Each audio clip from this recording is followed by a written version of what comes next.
Hello, everyone, and the model isn't connected. Well, there's our scuff. That was the scuff for the day. Just a moment.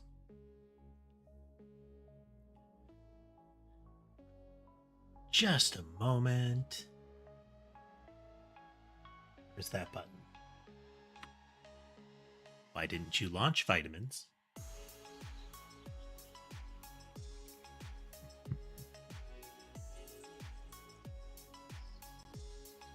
That's all connected. Okay, we're connected.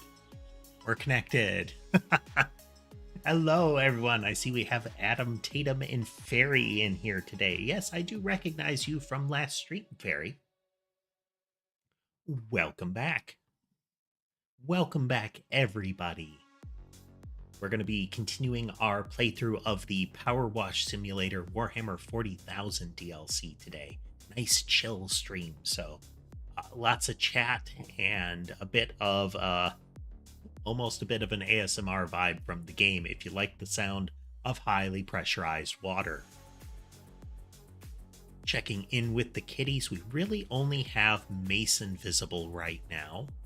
The rest of them are lurking elsewhere, with Sammy being on my lap in full contortionist mode here.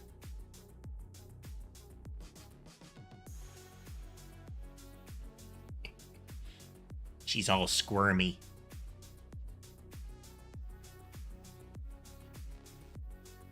Oh, but how's everybody doing today? Everybody having a good day today? I hope so.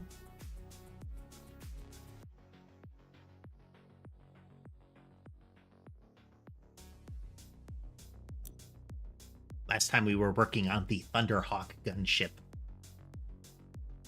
There's not a lot of fiddly bits on this one, like there were on the Imperial Knight, but there's a whole lot of it.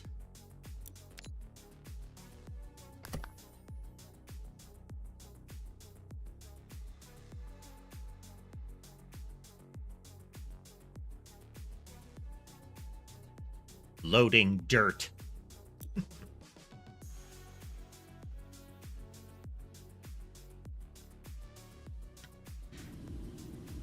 Let's just get right back into it. Again, this is a pretty chill game, so don't worry about chatting or anything like that as far as interrupting me. I'm more than happy to pause for a little bit and have some talk. Have some talk, chat, talk with, whichever is less awkward.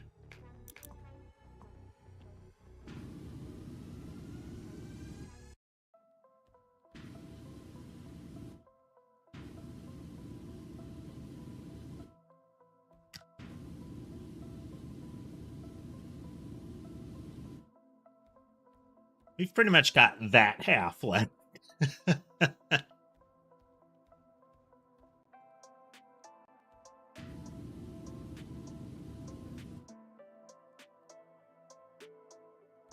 Tried some additional things. Is the voice audio coming through properly? There's always the possibility that it grades later and messes everything up, but, you know.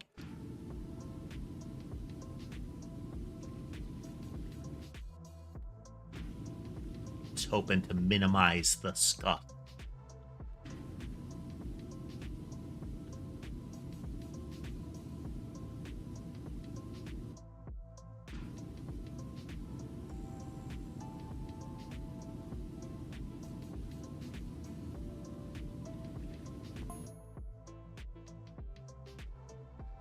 Battle of the planet that we've been talking about for the entirety of this game. This is apparently the ship that went down and got the thing that they went to this planet for. Extraction point almost secured, preparing for retrieval. We're cleaning this because they don't want to go near it until it's decontaminated.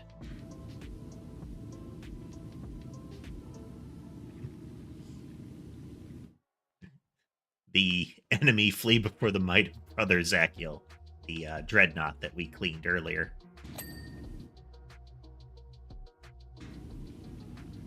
Right, they're not fleeing, they are parting.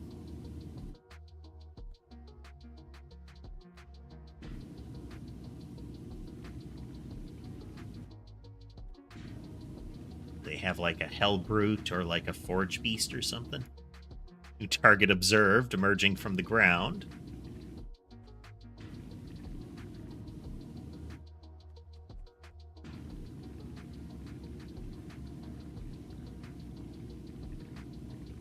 By the Emperor, a something. We have the possibility of a demon. There's a real Nurgle impression, but it's kind of hard to tell.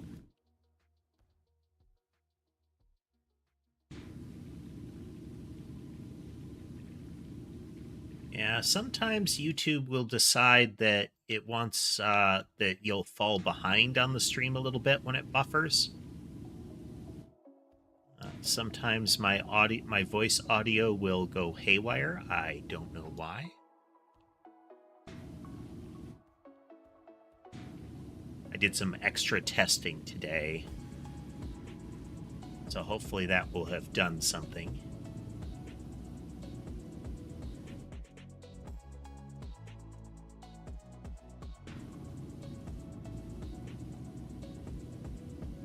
Good times. Let's see if it stays that way. And welcome, Tass.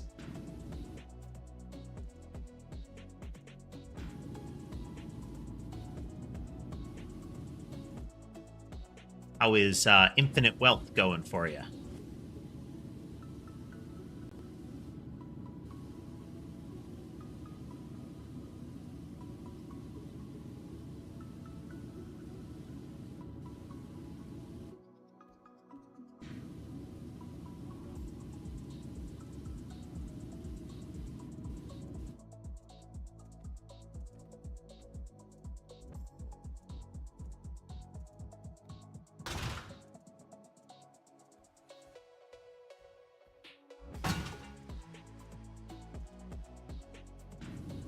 I know the feeling about getting caught up in side quests. That's often why I end up not finishing a lot of those games.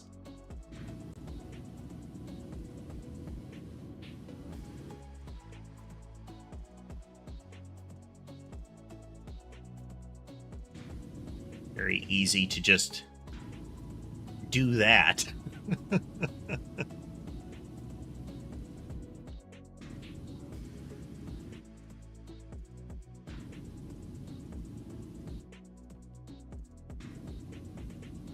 Especially games with like an open world aspect, let's say, where you can go around and find things to do.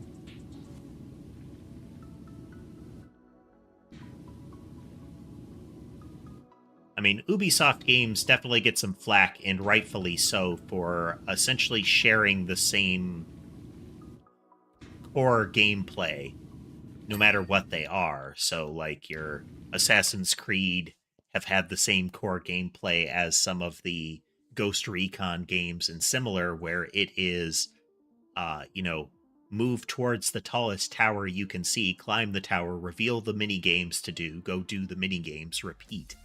But that said, at least for me, the sensation of watching all of those little map icons appear and then turn gray is very satisfying.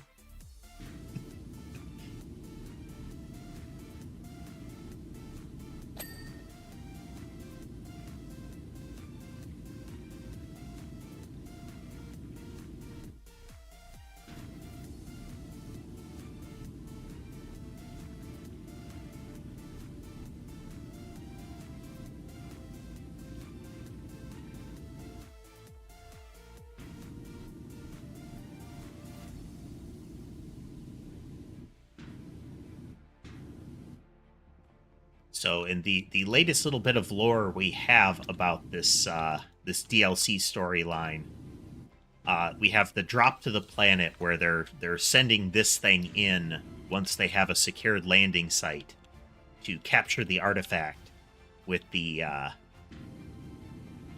Imperial Fist Dreadnought dropped in to act as a spearhead to secure the site, kind of on the second front.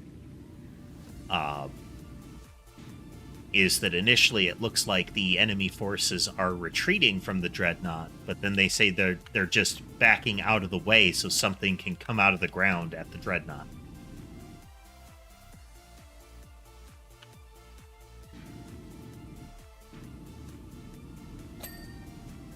Not an uncommon thing, Fairy.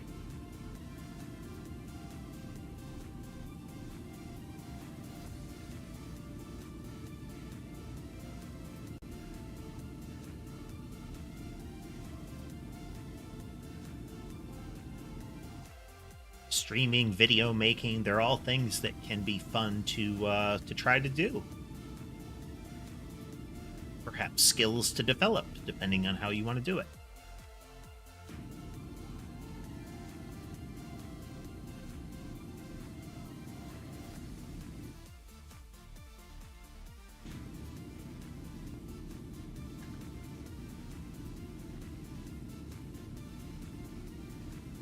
I know a VTuber that does a similar thing, Fairy. Kendra Bratton. I think that's how you pronounce it. I'm pretty sure it's Kendra though.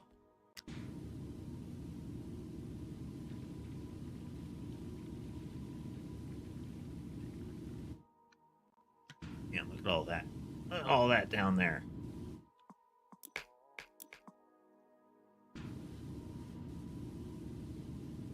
So much filth.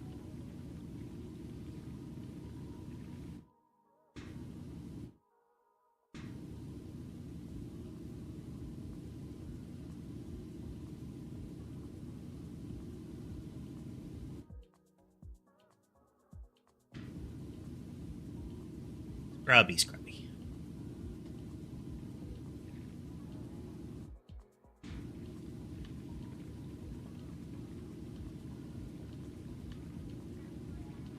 I think it's the attack wings that are going to be the biggest hassle to this because of the getting at the right angle because of the mechanism. Raising and lowering them, I mean.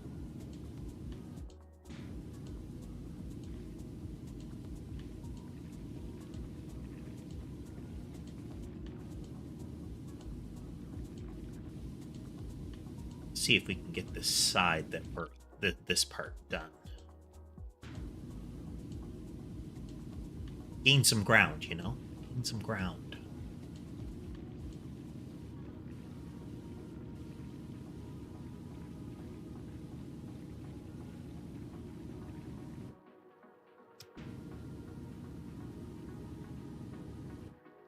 Oh, good that you've that it's working better for you.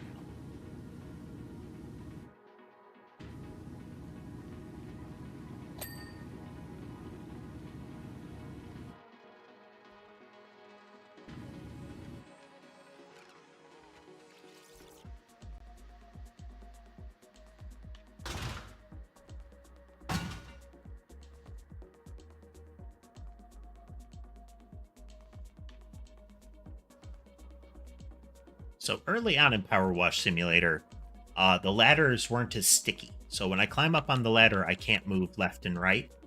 I can move up and down cleanly, and I can look around all I want. But previously, it didn't prevent that left and right movement, so it was very easy to, like, launch yourself off the ladder to the side.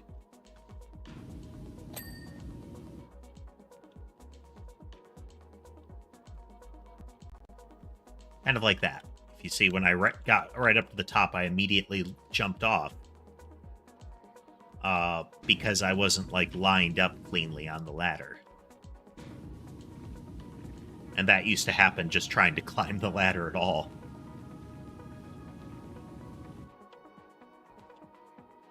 Back in the day.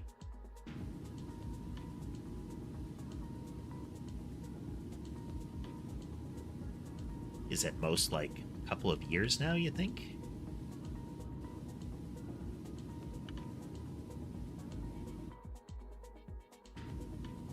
Game is actually not terribly new, you know?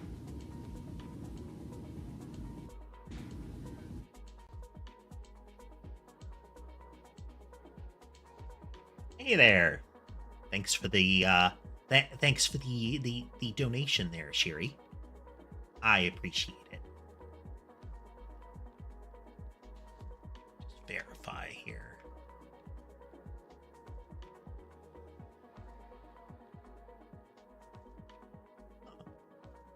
Apparently, that is your that is the fifth super chat that you have done. In general, in total, it would seem. But hey there, hello, and welcome. Doing some 40k power wash in chat. I have a cat on my head.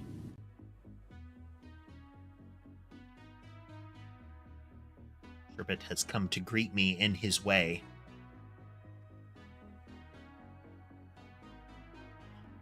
Let's see. Favorite game? That changes over time. I'm really liking Helldivers 2 right now. Favorite game that I stream? Right now, I would have to say, and I'm leaning to the side because of my cat. One of my cats. Favorite game that I'm streaming recently, setting aside this because this is like a burst, hey, let's play this real quick kind of thing. The Apollo Justice game. I like that.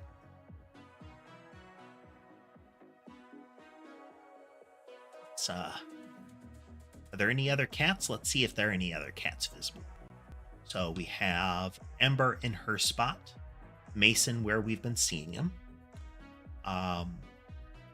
Sky is below the camera that's a white table, or he was until just a moment ago.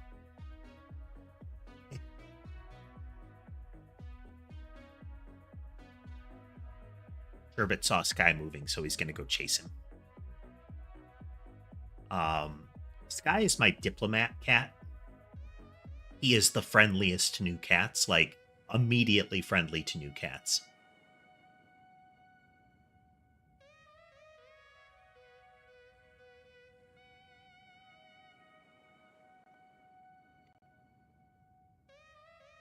I can't tell if Sammy is there. Let's zoom in.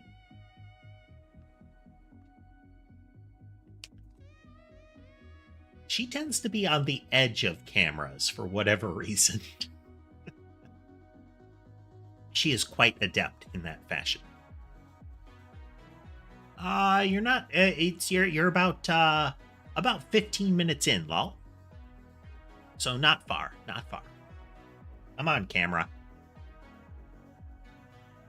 Obey me.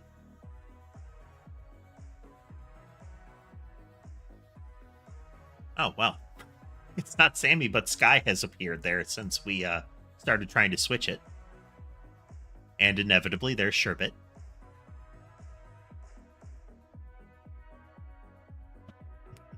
That's right, lol. Whenever you decide to show up is the right time to show up.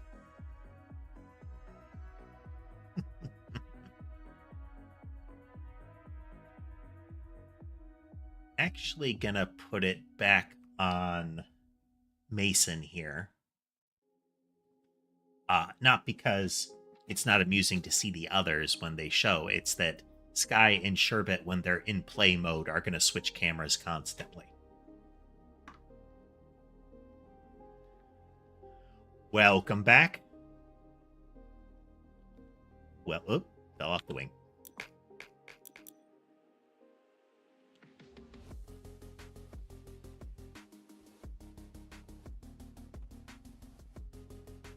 It happens, lol. It happens. Don't worry about it.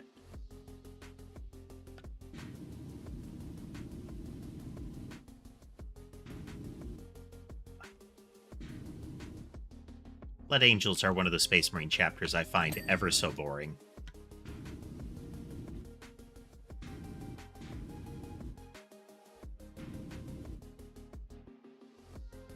How long do I think it'll take to finish?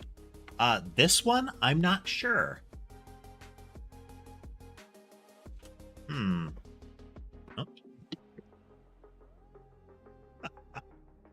This guy just went barreling through. We're maybe well, based on the meter, you can see we're less than halfway, but we've still got all of this to do.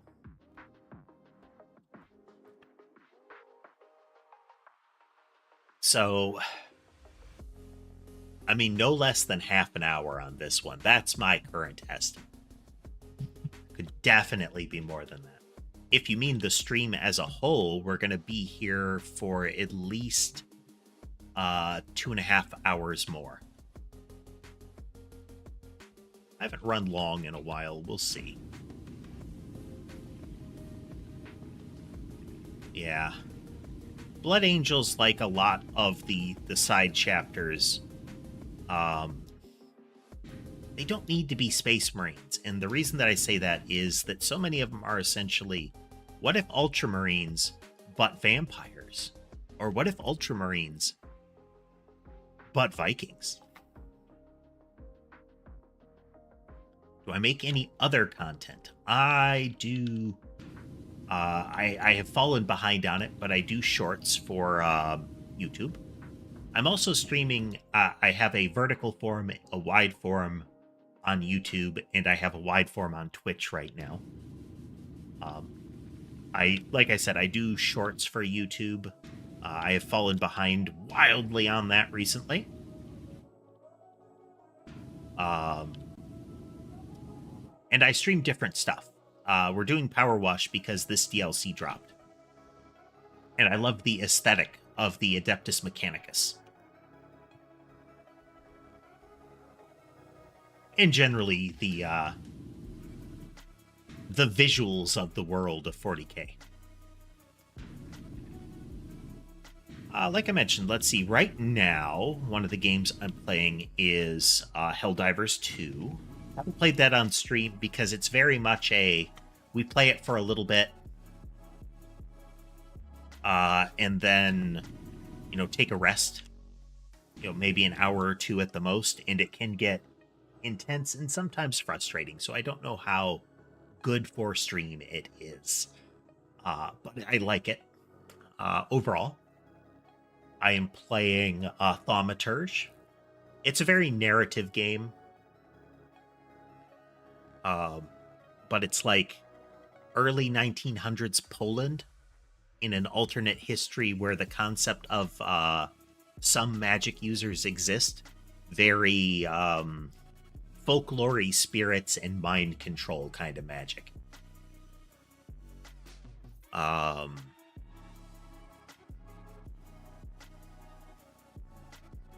What else? I will eventually get back around to playing some more Like a Dragon Infinite Wealth. I am mostly a PC gamer, Sherry. Mostly a PC gamer. I find that PCs are generally more versatile for the same general cost. About the time that a new wave of consoles drops is usually around the time that you might have to consider updating your PC. But it's required less often. You can sometimes get upwards of 2 waves. And hey, they're not warned.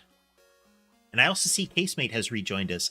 Casemate, if you don't want to watch on vertical form, you can also find the wide form on YouTube or on Twitch.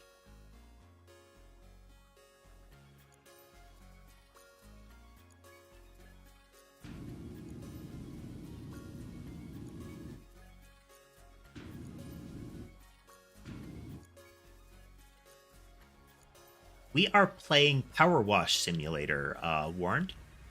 It is a game where you use a power washer to scrub down various things, clean them.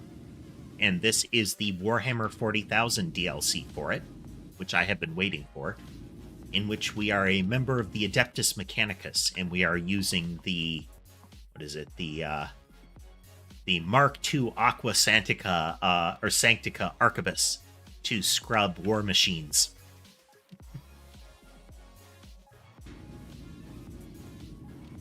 We are currently cleaning a Thunderhawk gunship, which is a attack in transport ship that, like many Imperial Warhammer 40,000 vehicles, is designed as if it's a brick with jet engines attached.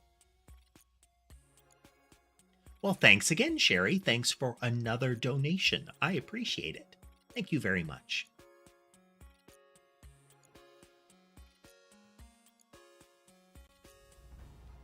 All right. Well, thanks again. Thanks again. Glad to have had you, Sherry. Sorry, as I'm catching up on chat all over here.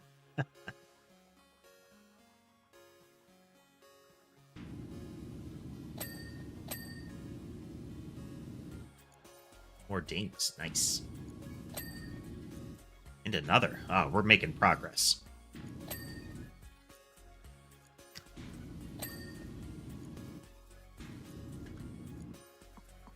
The long nozzle back on here.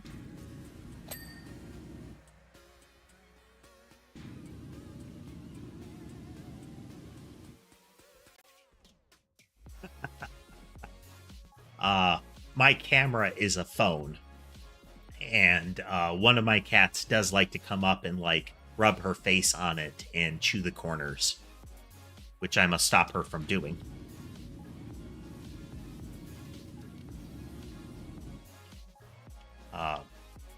Both because, you know, it disrupts the camera, it might damage the casing on the camera, and because cat faces and paws are also capacitive, and sometimes she will like swipe away from the app.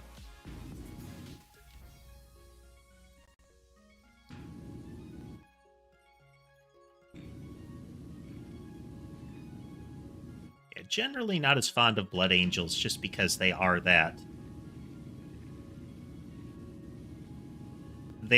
feeling of what if Space Marines but vampires. And I feel like a lot of those aren't sufficient differentiators.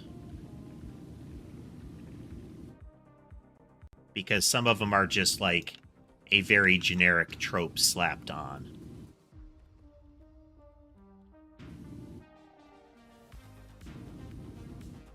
That in Horus Heresy lore, I feel like the gimmick of the Emperor was really disengaged from the heresy up until the Siege of Terra, when Sanguinius gets killed. And that's when he's finally like, no, my best boy. And intervenes. As opposed to, you know, all of the other death. Yeah, they justify that he wasn't, that he was entangled in other things, but...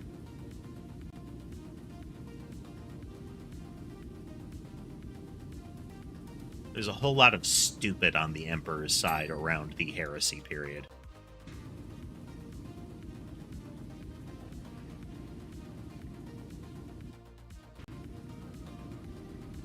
The storytelling of 40k's Imperium generally doesn't need the Emperor, is one of the problems. This is all in my opinion. Perhaps some of it just to make 40k fanboys really upset.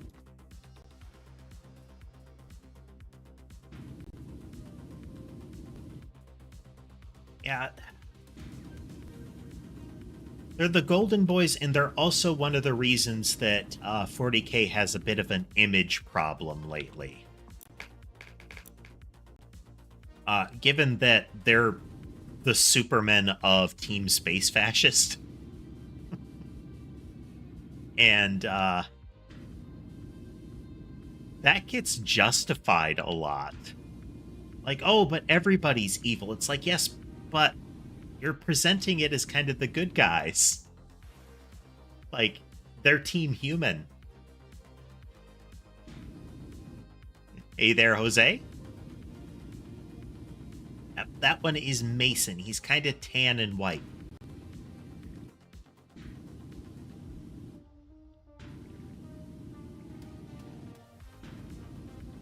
But welcome to the stream. We're doing some power wash in chat right now. Do I have Portal 2? I have played Portal 2.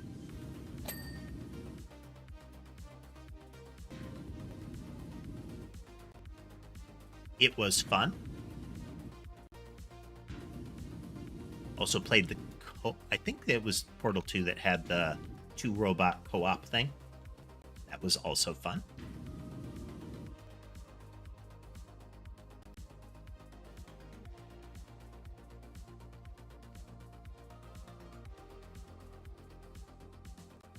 Scrubby, scrubby.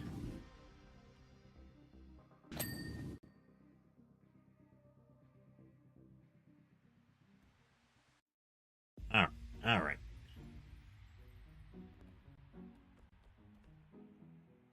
I probably wouldn't revisit Portal 2 anytime soon.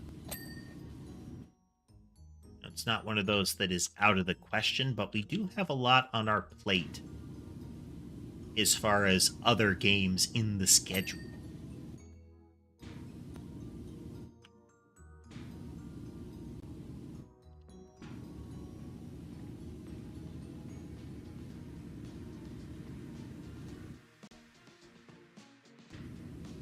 But you know, the future is the future.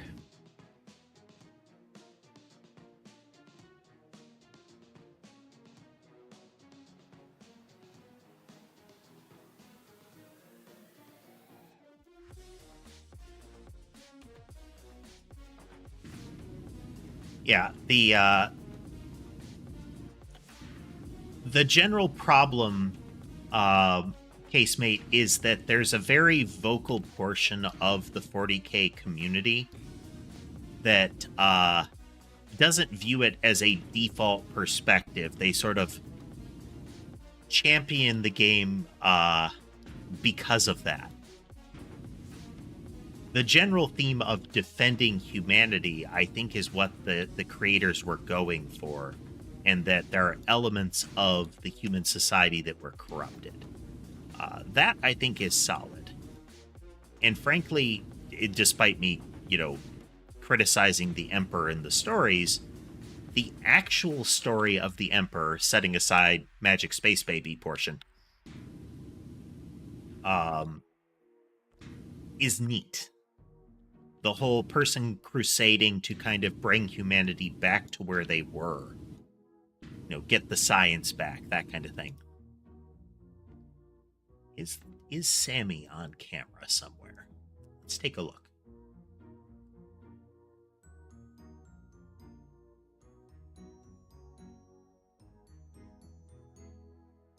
Let's see, we have Sherbet looking out the window. We have Sky up in the cat tree. Sammy could be on the periphery somewhere. We're gonna put it on the tree where Sky is, because Sammy will show up in the lower left corner of that sometimes. Let's see if she do.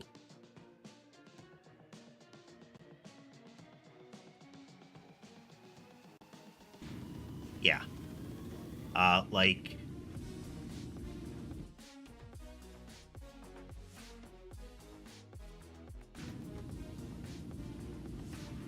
Yeah,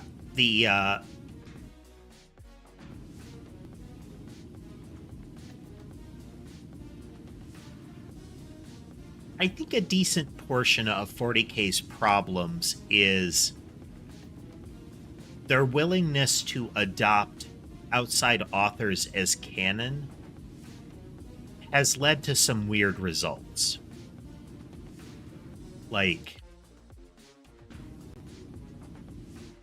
to the point of very negative ideology and behaviors being glorified in a modern world sense. The Black Templars get a lot of popular view, and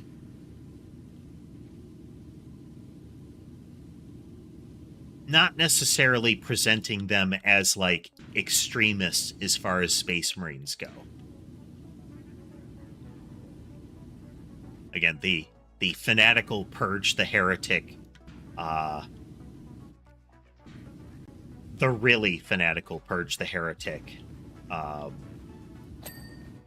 gets more glorified than it probably should in the community. Again, aspirationally glorified.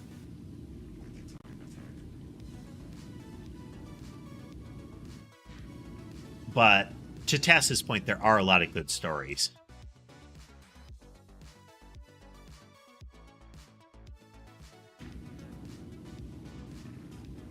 Welcome back, Tatum. I don't disagree with that. It's like, I loved that they actually advanced the 41st Millennium storyline with the whole Fall of Cadia portion of it, but I feel like they wasted that immediately after. They just nudged it forward, and it was very clearly, hey, let's launch a new Space Marine product line, but then let's keep the status quo almost exactly where it was. It was an opportunity for them to actually have the story start flowing, and they did not take it. We were discussing the Warhammer 40,000 setting.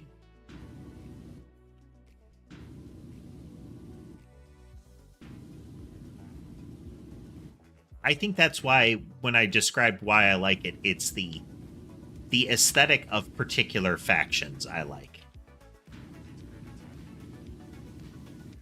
Like, the concept of AdMech as very cybernetic transhuman, or in some cases post-human, with their, you know, the whole mecha tendrils and very inhuman forms.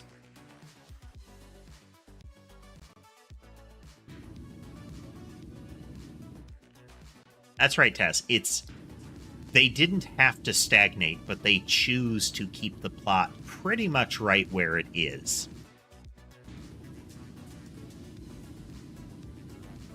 Like, some of the narratives will pretend as if things change, but they don't. And we know why. It's because there's money to be made. You don't want to invalidate model lines because there's a limit on how often you can do that.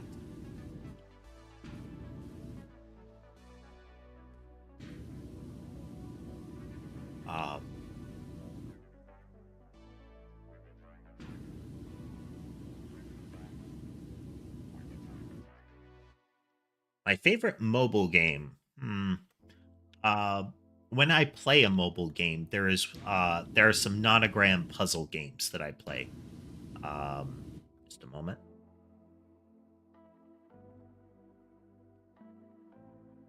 Where is it hiding?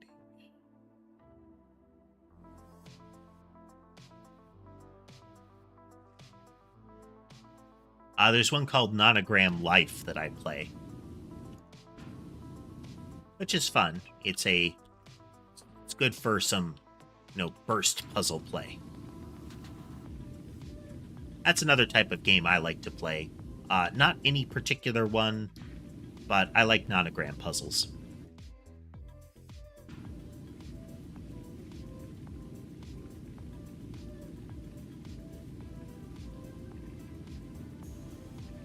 Orcs are still a faction I think is done dirty by the popular interpretation of them and what has been adopted as canonical. Changing the way their knowledge of machinery and whatnot worked to just be it's psychic magic, I think is wasteful.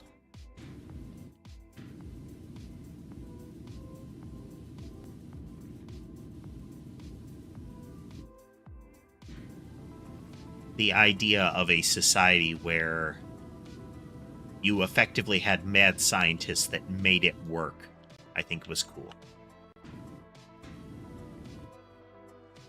If you're not familiar with nonogram puzzles, they're ones where it will present rows and columns where you have to have particular numbers of those checked off. So there will be particular boxes and it'll say, there's a group of 2 in a row, there's a group of 3 in a row, kind of thing. And you have to line that up, rows and columns.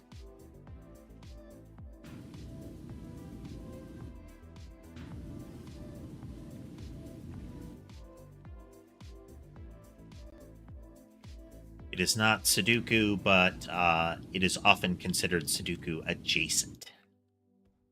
Have I seen the new Willy Wonka movie? No, I have not. I have heard positive things.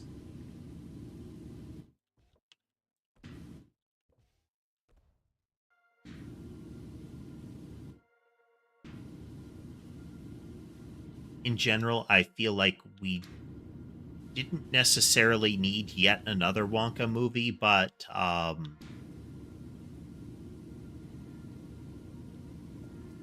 it's not a part of the narrative that has been exhausted, let's say.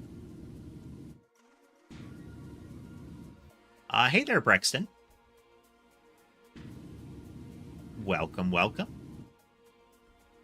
We're doing some power wash in chat.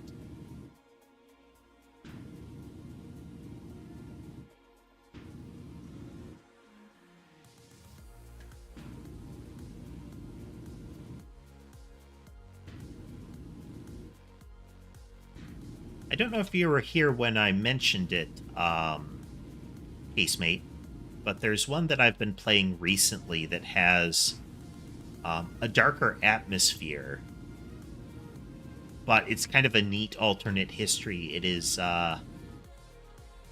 primarily set in like 1905 Warsaw, with the idea of like, fell off, a type of spellcaster that controls folklore spirits to kind of unravel mysteries and more or less do battle kind of stuff.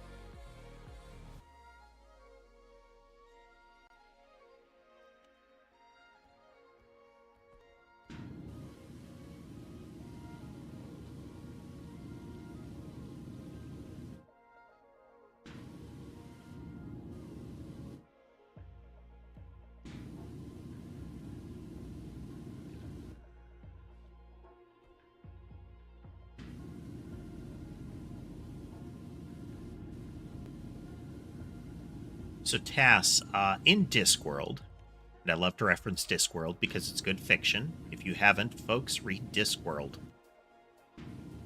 The late Terry Pratchett was a great author. There's a book called The Monstrous Regiment, which is good in its own light, and there's more to it. But one of the aspects is the Church of Nuggin. And part of it is a deification of the Queen and similar.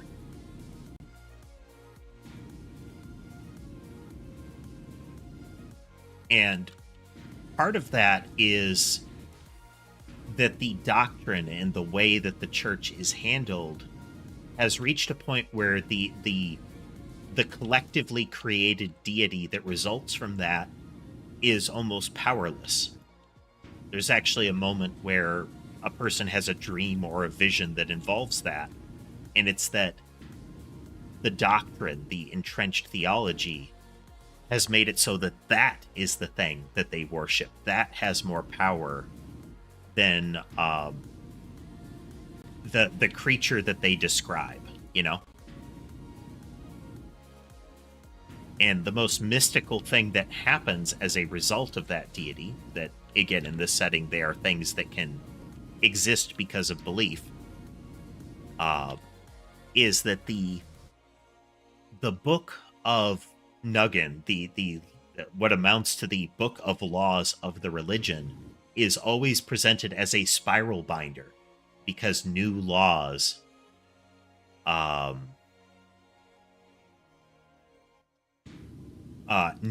constantly pop into existence, new pages. I mean, it's interesting with Gork and Mork, there's simultaneously a duality, but also a two sides of the same coin dynamic, because one of them is strong and clever, and the other is clever and strong.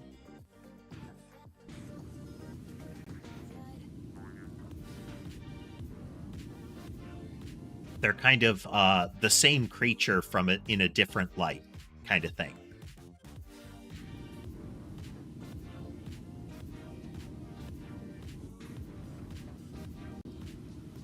Hey there, Kebo.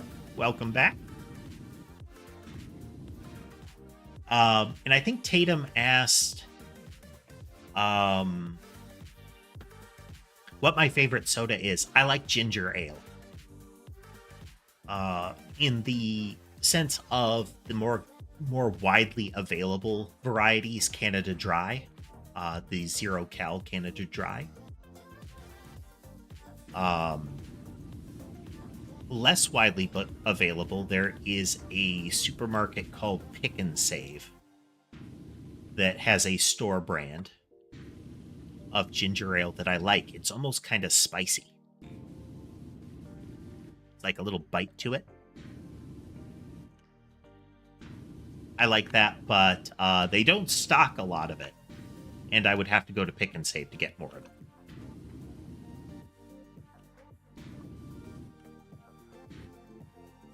Which can be a hassle. The ones that are near me don't lay out their stores very efficiently. They're very tight and crowded. So even when they do have things in stock, it can be very hard to locate them.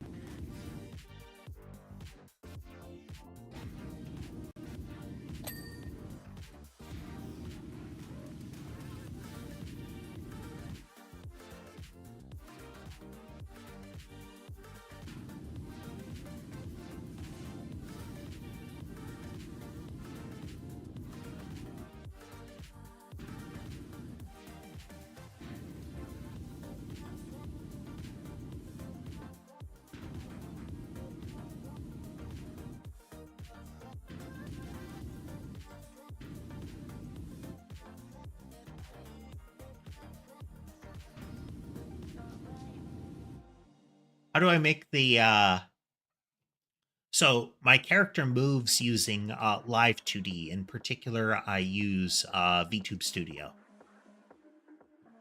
The camera I use is an iPhone.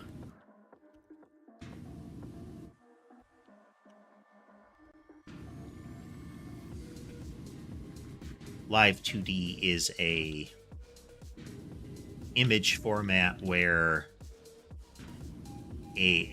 a piece of art is sliced into a variety of pieces and then made to move almost like it's a 3D model, but not.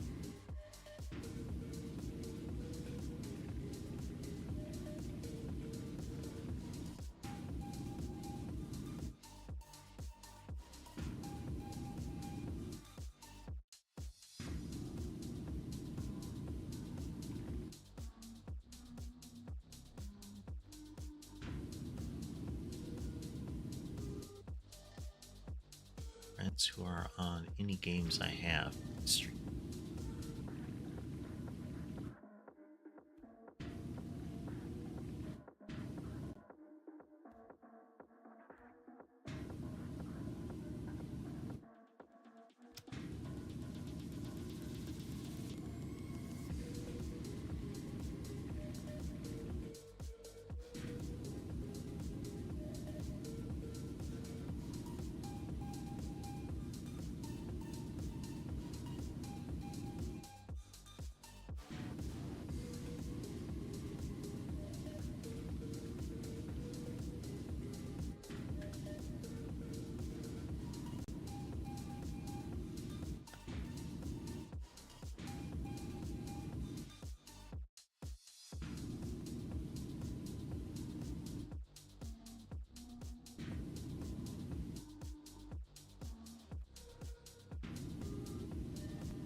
We are gonna have to lift that wing shortly. Let's try to get up on it and get that angle. Sure we get the rest of it from this angle. So we'll be changing it in a moment.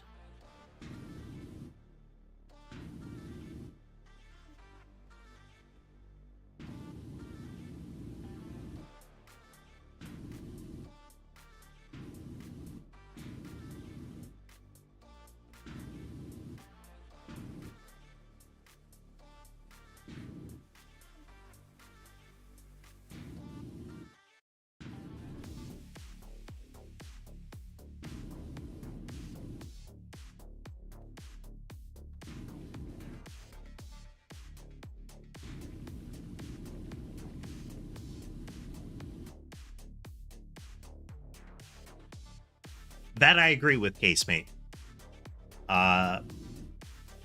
They have both reached a point where they need to do... Frankly, they need to flip the table. There needs to be an actual disruption in the setting so they can tell new stories.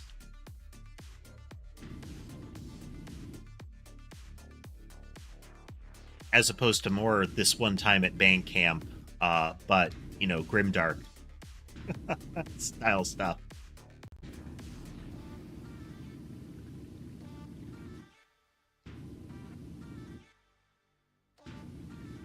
That's why I think as far as storytelling, the Eisenhorn books that centered on Eisenhorn were fun because they were a very different story.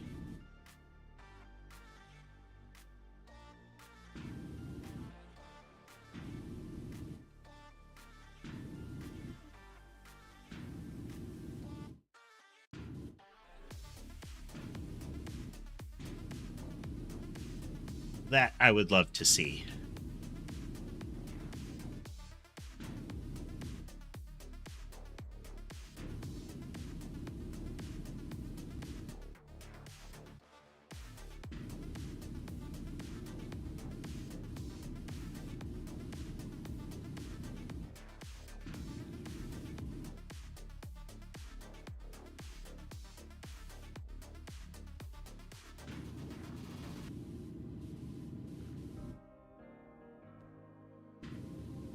Yeah, I think there's only...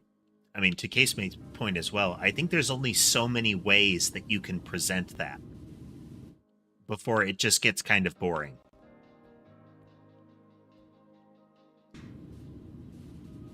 Like, after a while, you're just saying, it's hopeless and dark, it's hopeless and dark, it's hopeless and dark. Like, well, yeah, we've established that.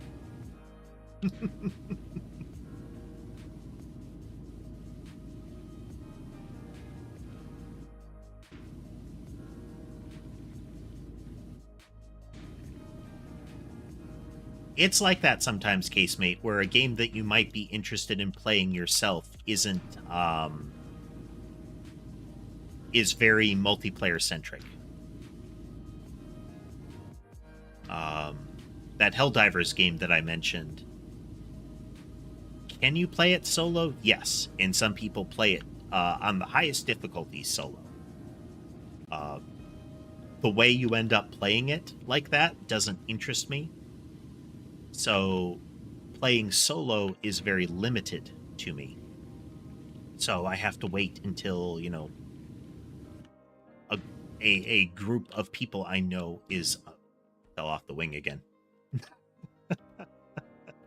A group of people that I know is online in order to play it.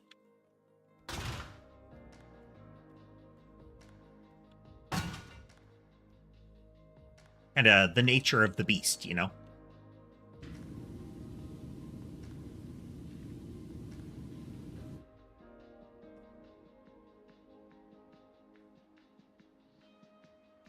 Welcome back, Kebo. I fell off the wing again. I'm getting distracted, but don't worry about that, folks. That's kind of the point of the stream.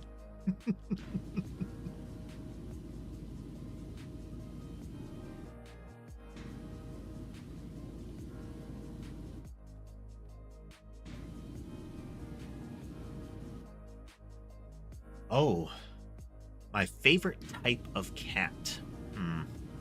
Well, I don't have one any longer. Both of them passed away. But I had a pair of Maine Coon brothers, Bob and Tom. Their entire litter was named after types of cat.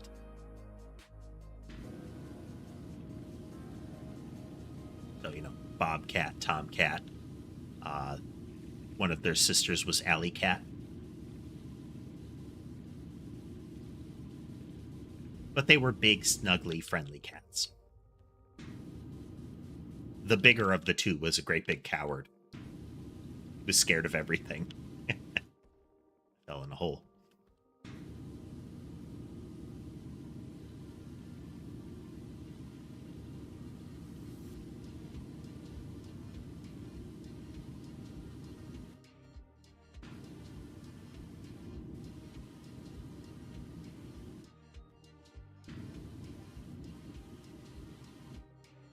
Why did I get cats? I like cats. I think they're cute and fun.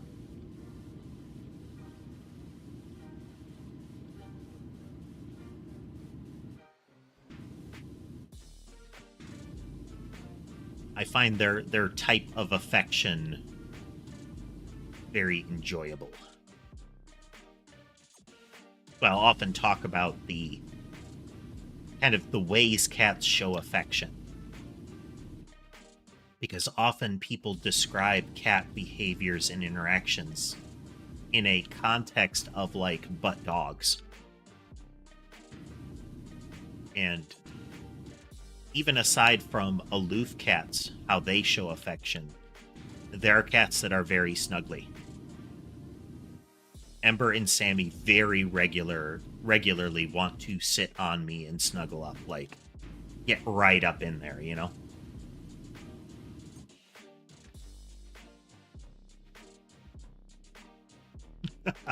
That's a good way to put it, casemate. Why would I even care if the setting doesn't?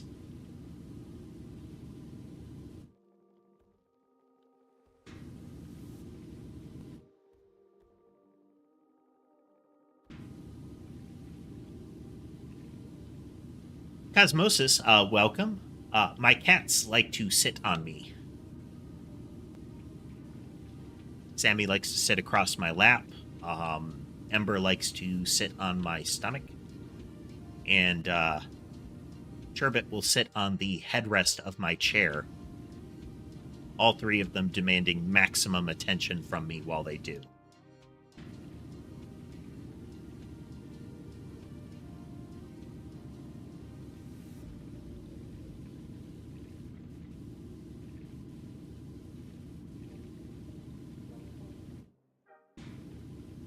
They are. They can be very friendly.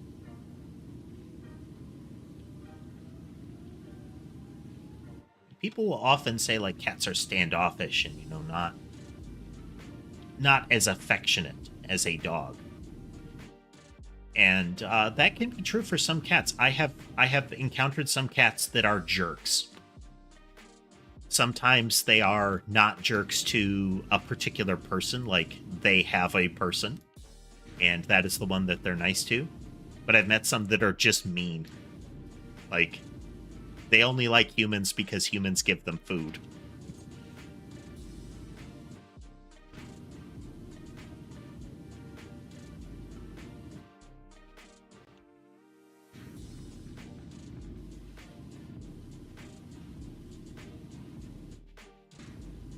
I have had at most 7 cats, and I can say that at that point, it starts to get difficult to give each individual enough attention.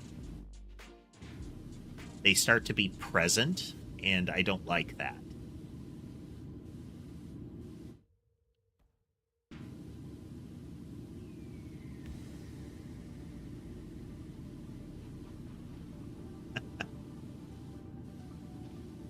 I think that's kind of the point there, Kebo. A lot of domesticated animals are kind of people in their particular way. They have personalities, they have their own behaviors. And just like some people, some animals are jerks. They're just not nice.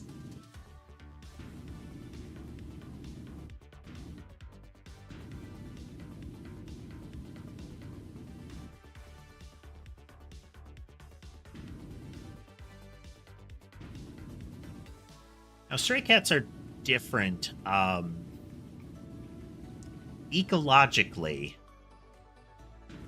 it can be a bad idea to give lots of food to stray cats. That's not to say you never should. It's that be aware if you do.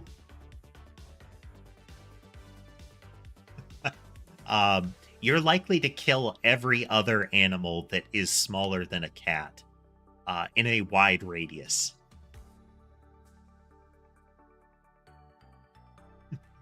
That's right, Eternity. This is the Warhammer 40,000 DLC for PowerWash Simulator. It is Adeptus Mechanicus cleaning Imperial vehicles.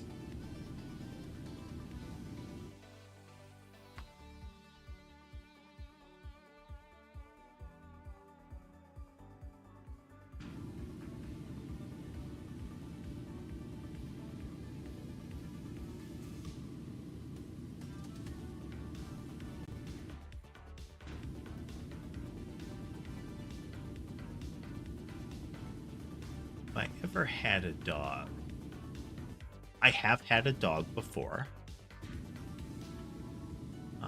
I had a white German Shepherd.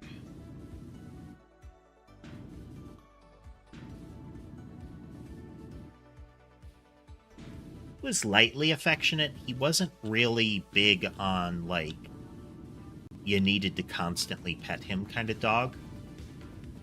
He did like to chase tennis balls, like, fanatically. Anytime he caught a tennis ball that was thrown, he would make a victory lap. He would have to, like, run around in a wide circle, and then he would come back again.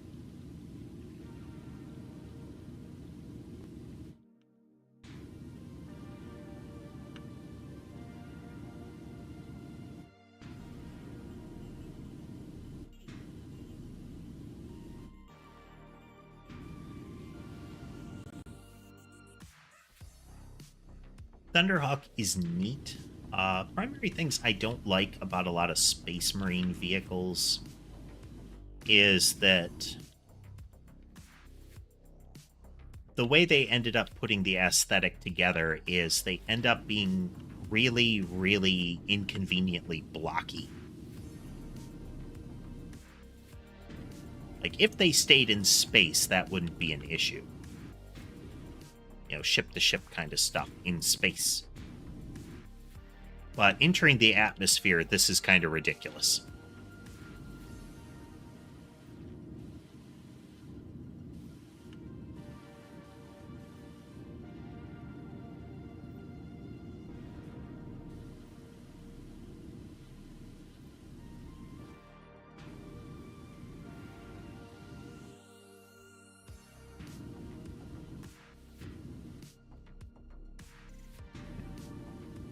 Oh, that's what I said, is in space, it's fine.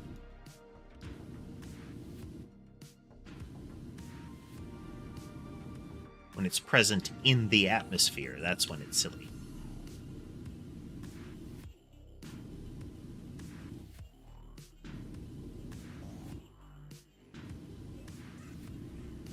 Similar can be said for a lot of their ground vehicles, though.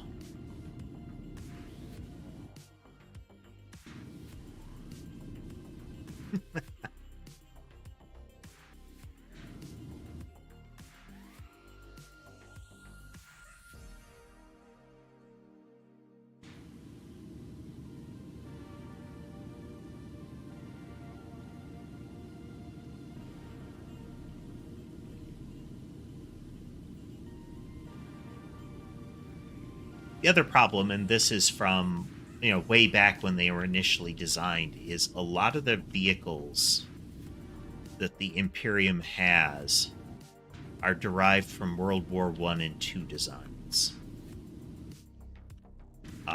Things like the Land Raider and, you know, Rhino, that whole chassis set are World War I tank designs.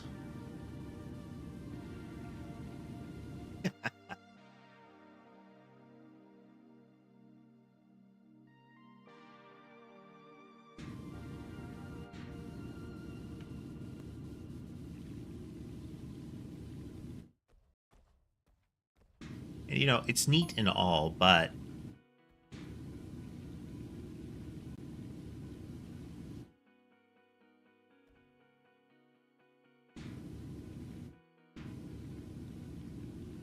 I mean, if I was going to ride in a tank wearing massive powered armor, I would expect, one, the tank would be scaled up. The interior of a Rhino could just barely fit 6 Space Marines. Just barely.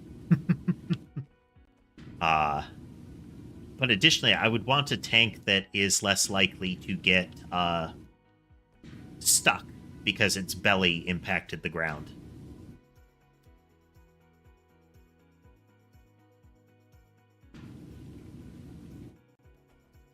Which was the problem with those, with a lot of the designs of those all around the tank tread designs that they have perpetuated here.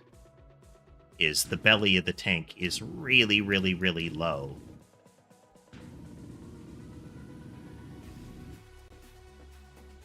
For the tread profile.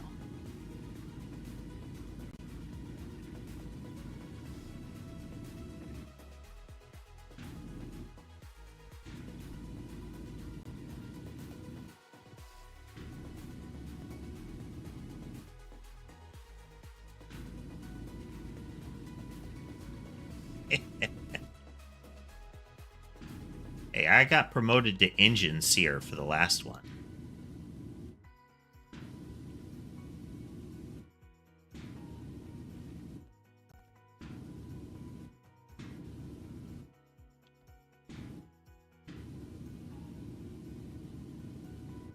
There's bonus There's bonus cybernetics in it in this for me. I'm all for that.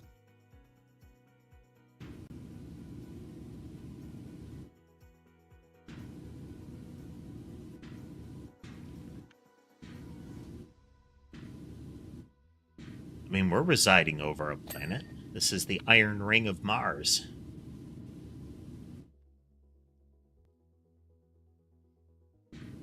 Favorite animal other than cats? That is tricky. Really like cats.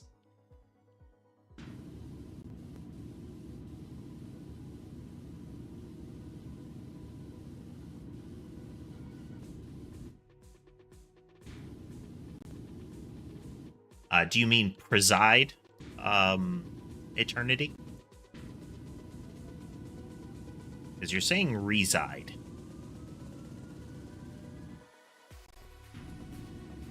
Ah, okay.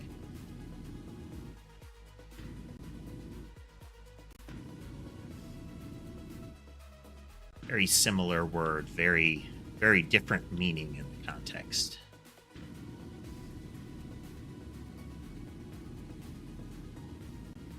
But hey, we're playing as AdMech. Being not even human anymore is like a positive.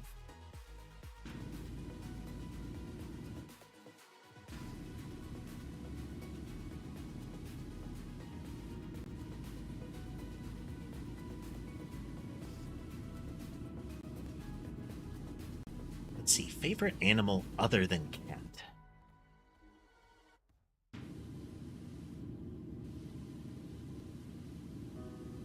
Don't mess with us. We won't make any more bolters for you. Axolotls are very cute.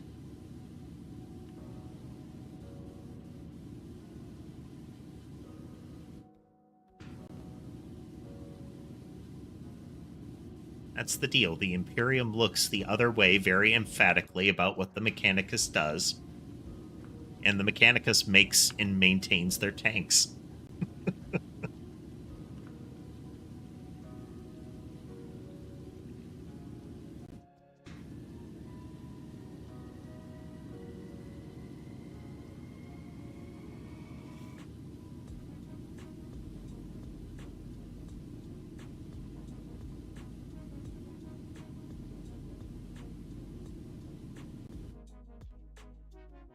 For those that haven't seen, they did a really good job with the room that you do this in. Look at this.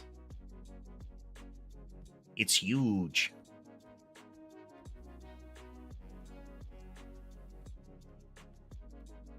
My favorite part is over here. This big stained glass window. Hey there, Ethan. Let's see, can we get a little higher?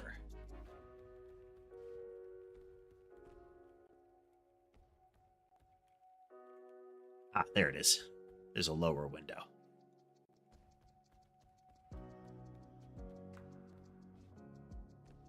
Right there.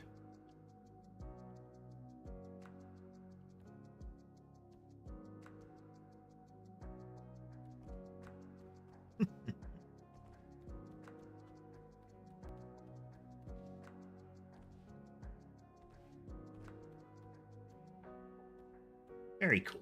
Very cool.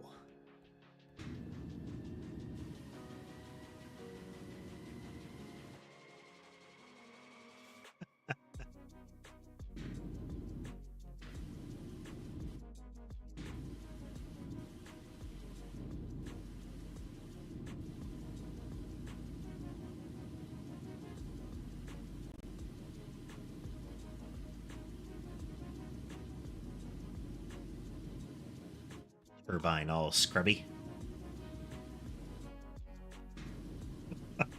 I guess silver lining there, Ethan. Silver lining.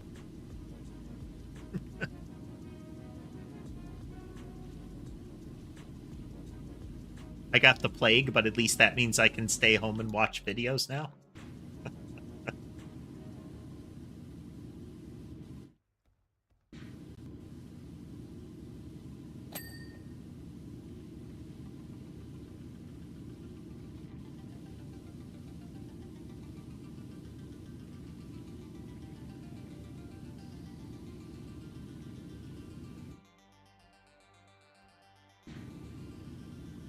Ah, you just gotta swap it out now and then.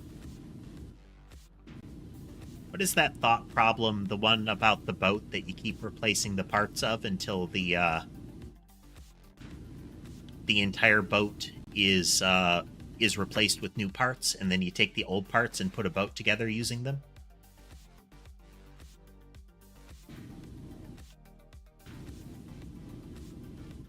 Ship of Theseus, there we go. Which will be the real new mechanist.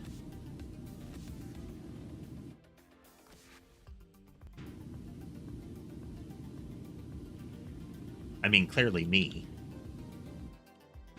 Not that other guy.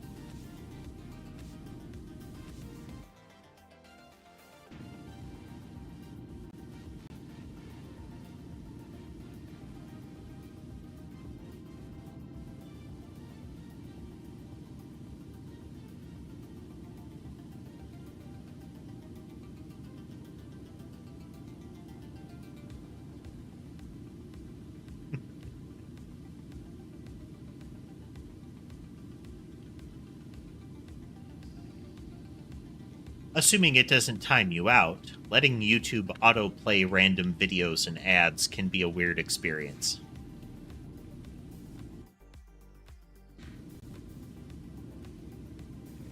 Sometimes it can get very concerning seeing what YouTube thinks of you.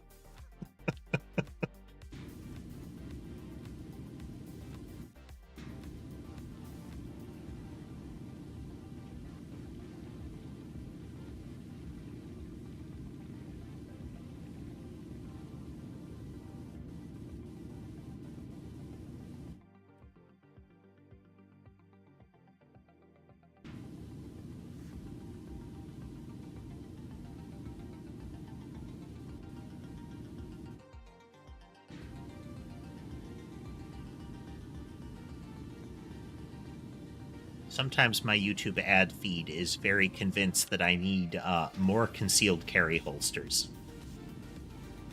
Way more than you could ever use.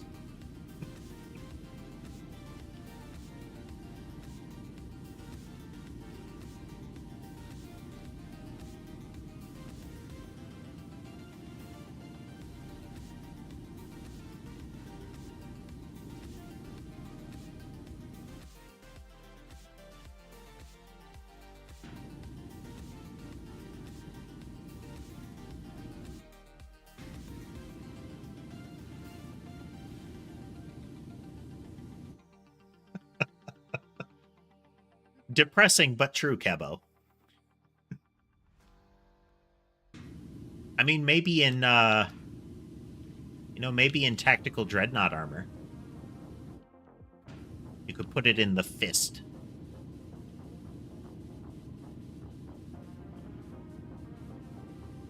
You'd have to replace some bits.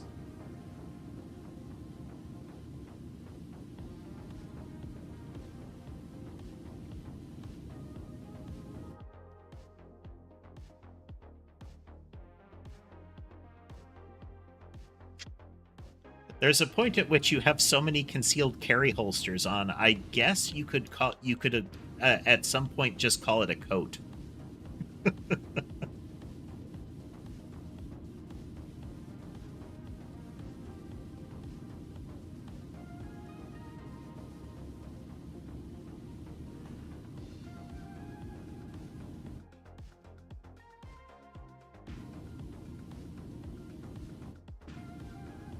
So one of the gags in that Helldivers game is one of the upgrades you can get for the turrets increases their durability. And they describe it as using advanced cyanoacrylate technology to hold the housing of the turret together better.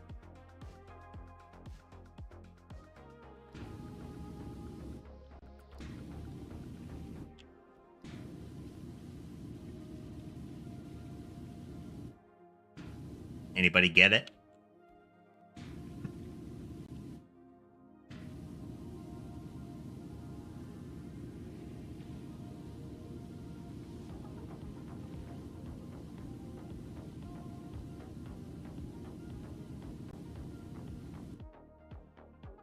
Make me sad. At least one of you puts together models.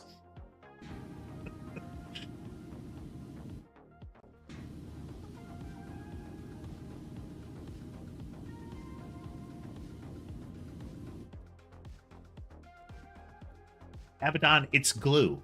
Cyanoacrylate is super glue.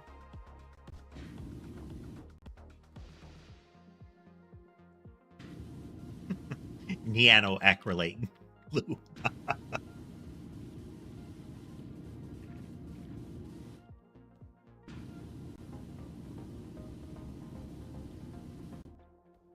But it's more like cyan, Kebo. Cyanoacrylate.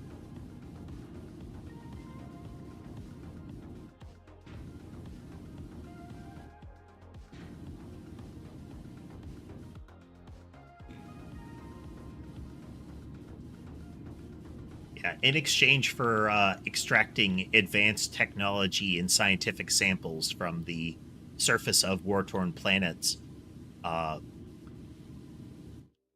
your ship's machine shop is granted superglue to better hold together the turrets that they let you deploy.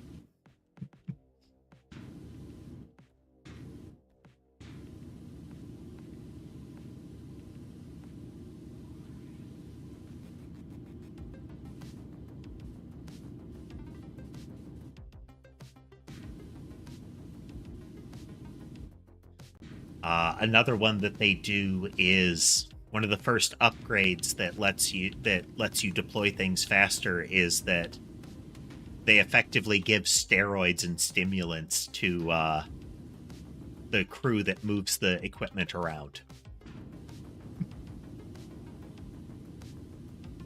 The game is hardcore Starship Troopers movie. All right, Casemate, thanks for joining us again.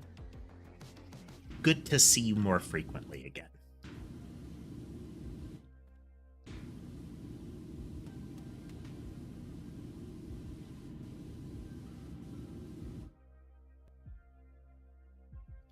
How did you eat a chair? I would suspect a small piece at a time. Like that guy that had stomach enzymes capable of digesting metal.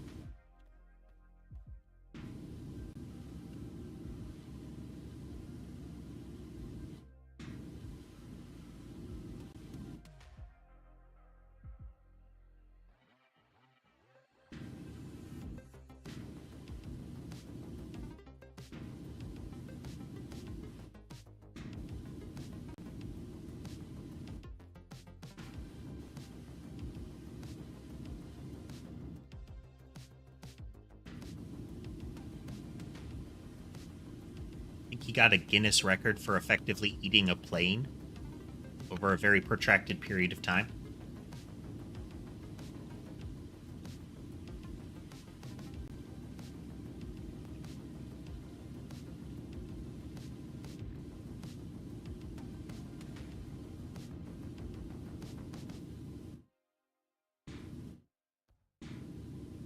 So one would assume chairs are kind of Bush League, you know?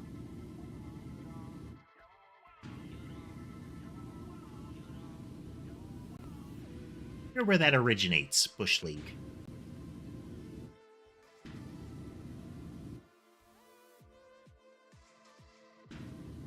This is a Blood Angels chapter ship.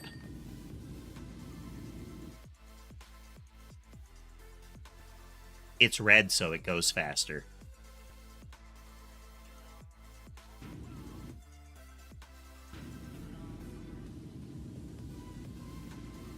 There used to be a rule about that in tabletop.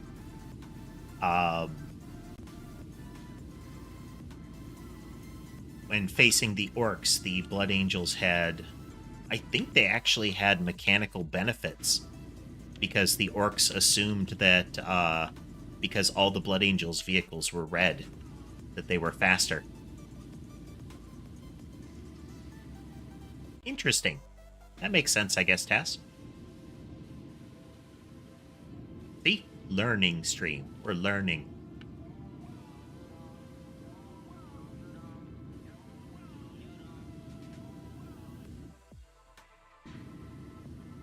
Always fun to find out where sayings and terminology originates from.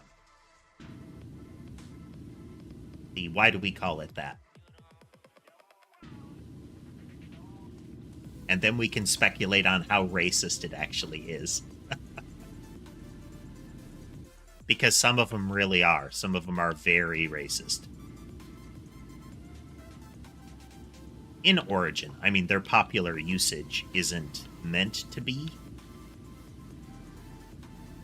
But they become a little distasteful once you know.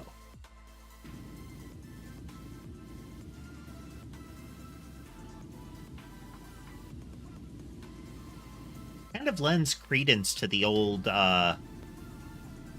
Eldritch horror style things where there are, in SCP terms, cognito hazards.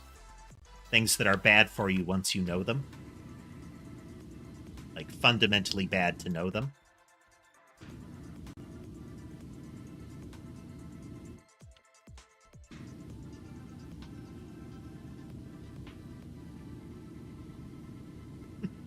I just noticed that. I just noticed that from your name there.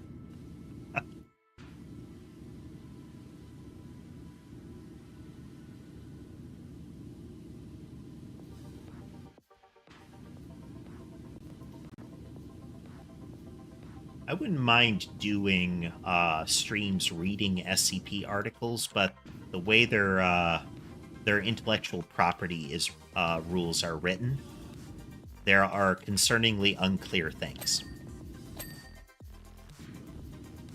And so we shan't.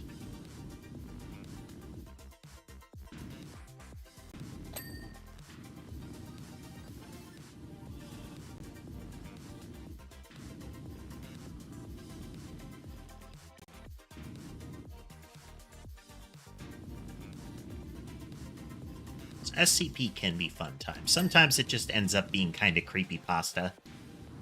But sometimes they're interesting.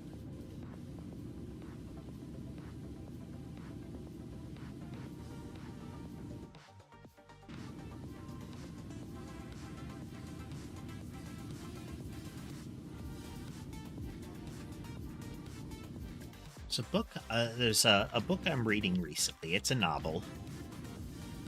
Can't recall the title, but it is set in a magical society. There's some real sketchy things about the society, how it operates. But one of the premises is to be a magic user, you need a familiar. And this little girl who wants to get into the magic school summons a familiar using a sort of bodged together sort of ritual compared to what you would normally do. And completely by accident, she ends up summoning some sort of like Lovecraftian outer god.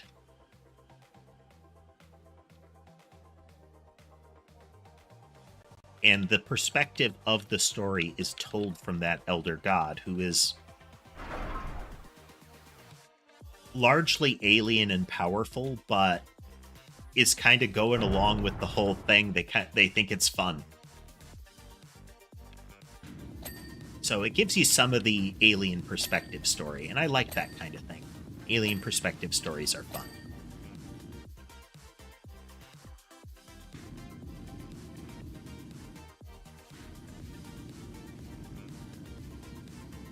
Interesting.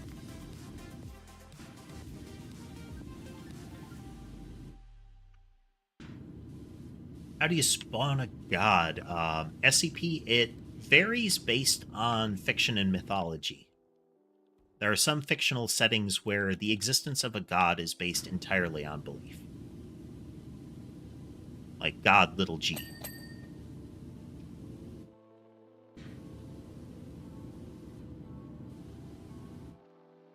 As in, it is the sustained and scaled belief that one exists that makes one exist. In things like eldritch fiction, the quote-unquote Lovecraftian fiction, these things are not spawned. They are things that have existed for all time. So they are a fundamental part of nature, of the universe, and everything. So they don't get spawned, they get found. Countered in some fashion.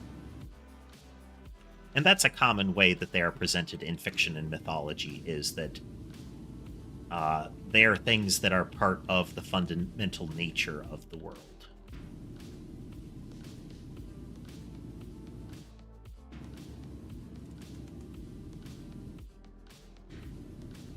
I mean, some of them, you know, your Greek and Norse pantheons, new ones coming to existence, but it's largely like a familial thing.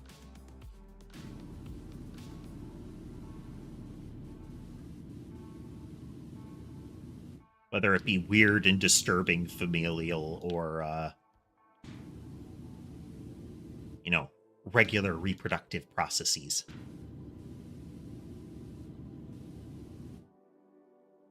Let's switch and see if there are other kitties. Ember is over on the side table for once. She is on camera 2, which is the white table with a heating pad. This guy is up in the tree. Mason is in the other tree. I think that might actually be Sherbet. We'll have to zoom in. And Sammy is on the bed.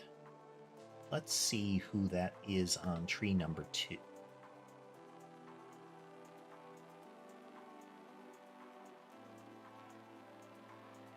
Oh, that's Sherbet up there.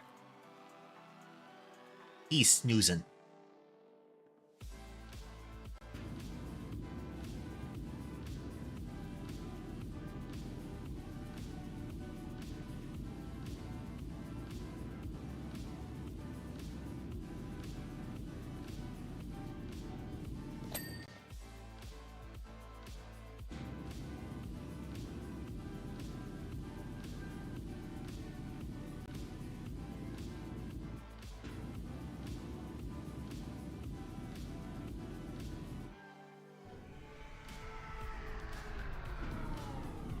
Does make a neat sound when it's lifted. Makes a very sci-fi sound.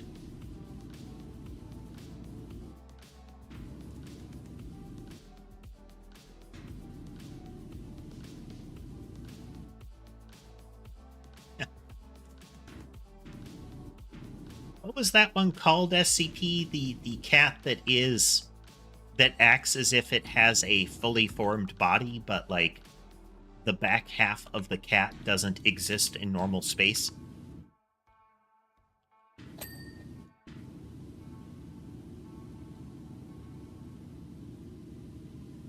one of the weird and cute SCPs.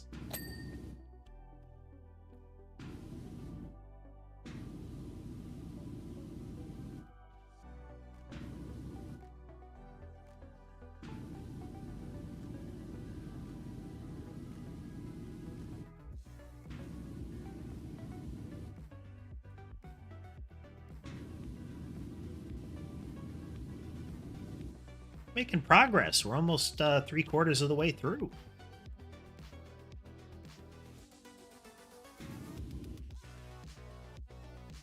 Grubby scrub.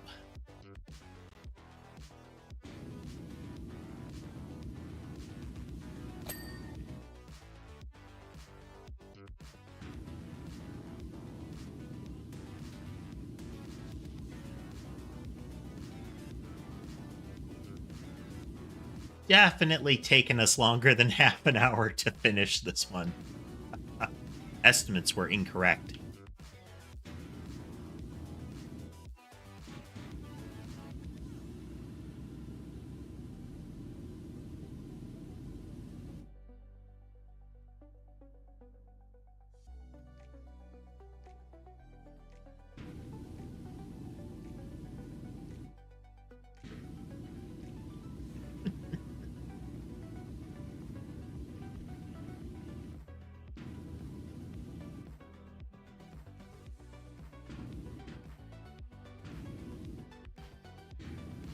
SCPs about just fundamentally strange things, I think, are more interesting than, I mean, to quote the name of another SCP, just another murder monster, you know? The ones that aren't just creepypasta are the best ones, in my mind.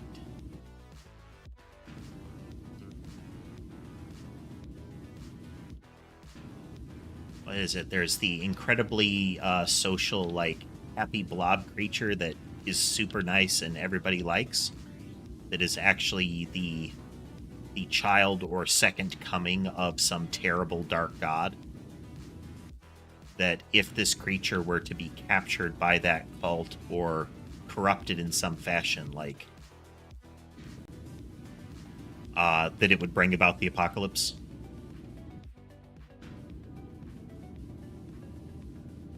It's usually presented as like this squishy, cartoonish slime creature, you know?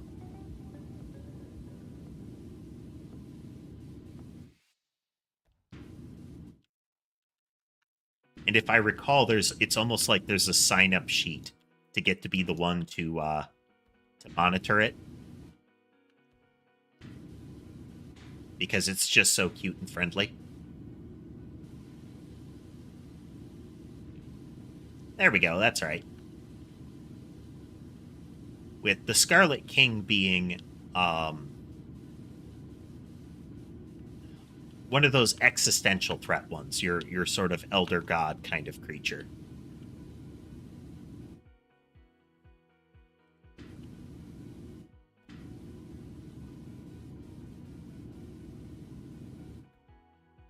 We already had a test run at an apocalypse, and I think we did very badly.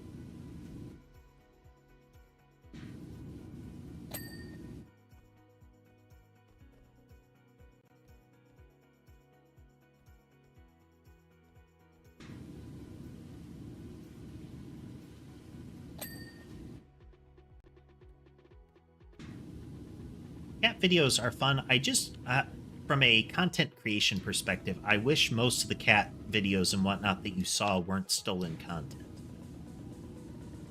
Where somebody just, like, repackages them. Like, you know, funny cat video compilation. Like, get your own cat.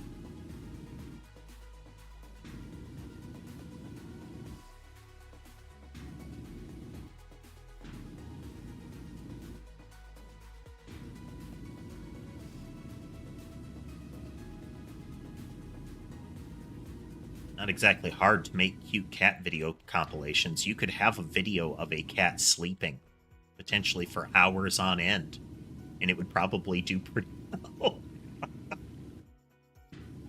Crazy Monk, you were here last stream, weren't you? and many streams before. At least some streams before.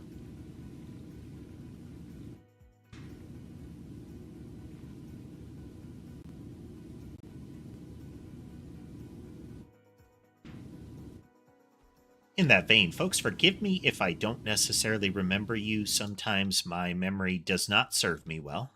Sometimes I blank on things. And sometimes I remember things weirdly well.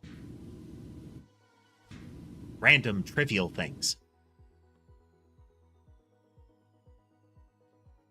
There is a window well there. And sometimes small, like chipmunks in the like nest there in the rocks at the bottom. Or they can see birds at the top of it.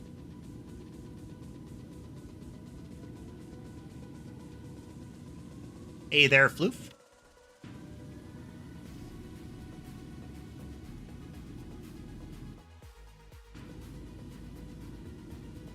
We're doing the Warhammer PowerWash Simulator stuff.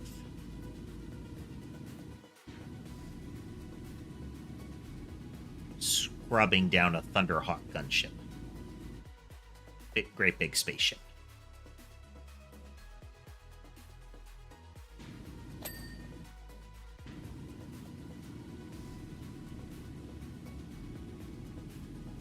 But in any event, welcome to the broadcast.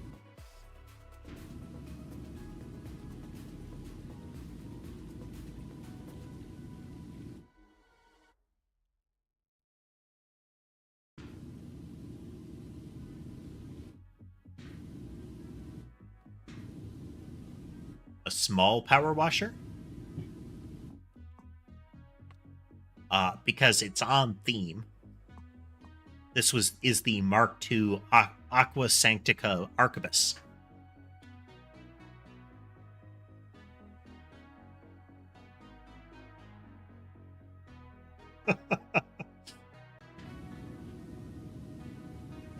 Hardcore capitalism, Tass. Hardcore capitalism.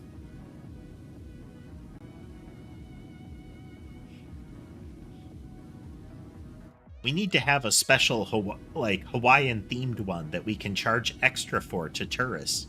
How are we going to do that? Wait, sir. I have an idea. And he takes out one of the stuffies and puts a little plastic Hawaiian lei on it, and the entire conference room goes silent, and then applause break out. You're a genius.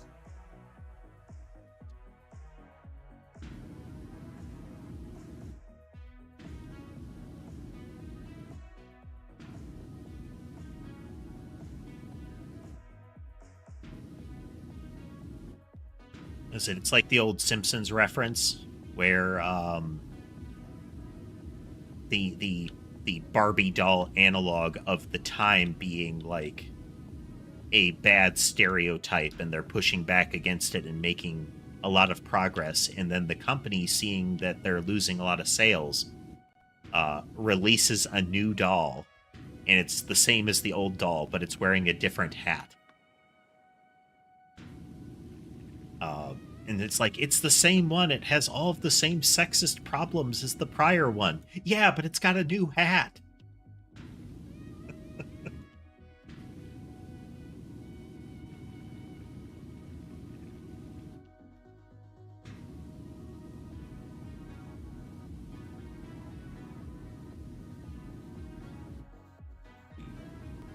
The early seasons of Simpsons before they had reached completely established entity. You know, they had reached that stage of like classic newspaper comics. Where, yeah, you can have an original theme, but it's largely just that you exist, you know?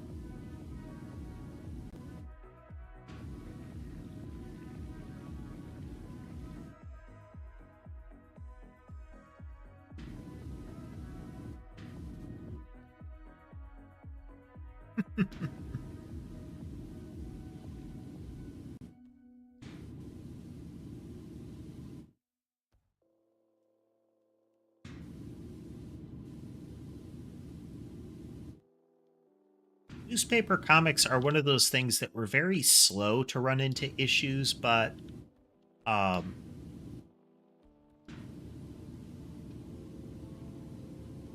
fact that they were so limited in number, because they needed to be consumable on a ridiculously wide scale, like they had to be so widely appealing because the papers could only fit so many. So it wasn't like they were going to try something, new very frequently. They were just going to go with the tried and true staples. And eventually, it took them a while to realize this, but, web comics existed. Things that were more obtainable, or at least as obtainable, could appeal to more niches. And you didn't have to wait till, like, the paper showed up to consume them.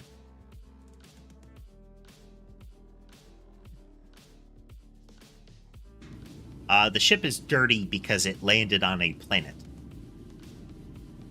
And thanks for joining us, SCP. Hope you have a good day. I suspect that consuming newspaper is not a great idea. There are some papers that are probably standardly digestible, but I can't assume, I can't think that the ink and type of paper used in newspaper is going to be particularly good for you. But I wouldn't be able to say. It's not a concept that I have explored personally.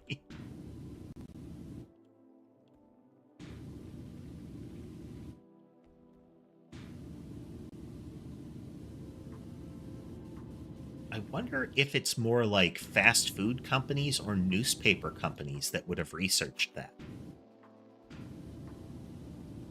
Because fast food companies have done some really advanced research into things like flavor and digestibility.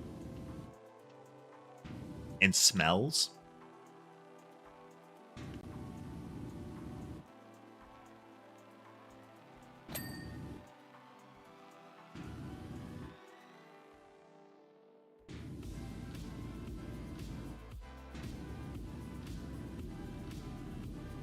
There are places where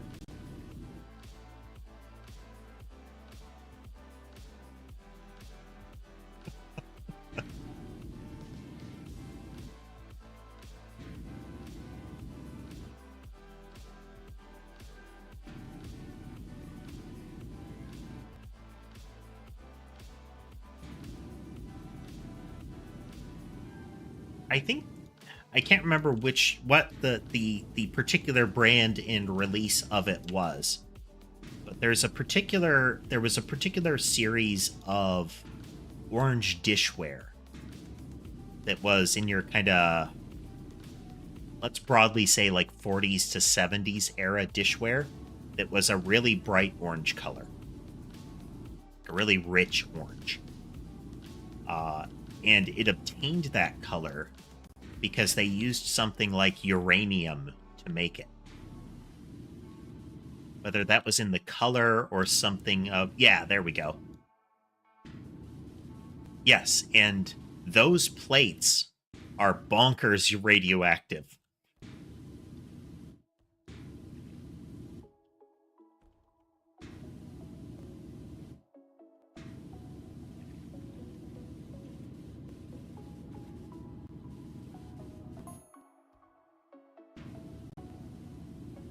Like, having them, let alone using them in a household setting, is something that is bad for your health levels of radiation.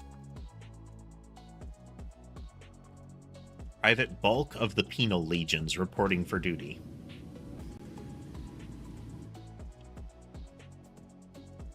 This is PowerWash Simulator's Warhammer 40,000 DLC, so it's PowerWash Simulator if you've seen that, just with a, crossover content to it.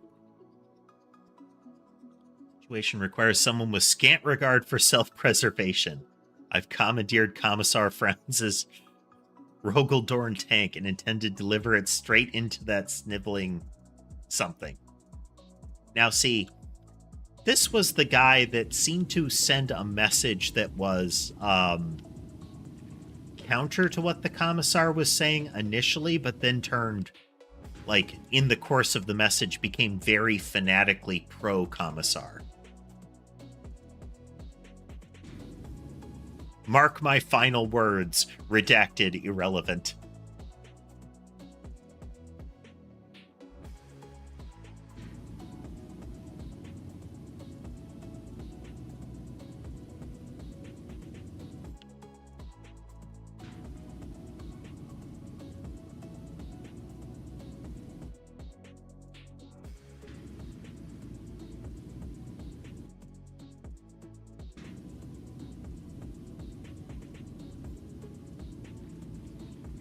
I expect there are a lot of old collector's items from periods where people didn't realize quite how dangerous some of the stuff was, you know?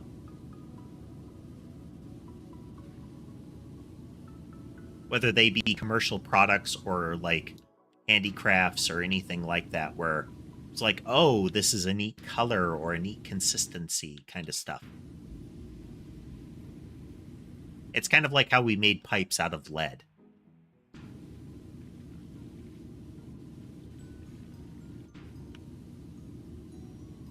And you still get places that are like, yeah, but it would be expensive to remove them. No, we really need to remove them now, kind of thing.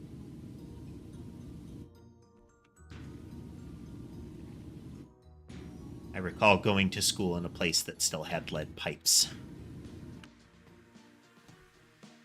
I've mentioned this before, but lead pipes make water sweet. Oh, it's less that it makes the water sweet and more that diluted lead is sweet. And very bad for you. Don't consume lead.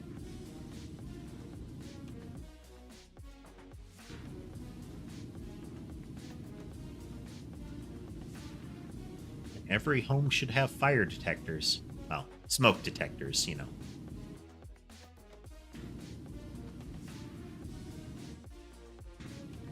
Most places generally do have fire detectors. It's called the entire building. It combusts when it's exposed to fire.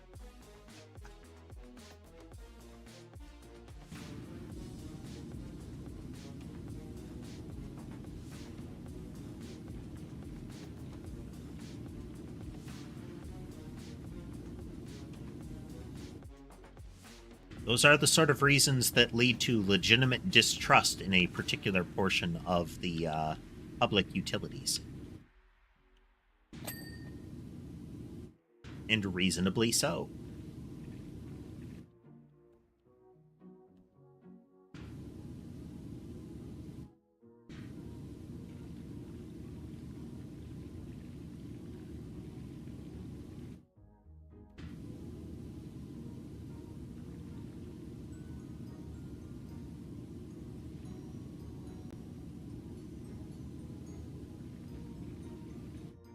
I recall seeing a video about places where, you know, they don't have access to fresh water with any significant extent, like especially island locations, where any fresh water they have is a very limited commodity.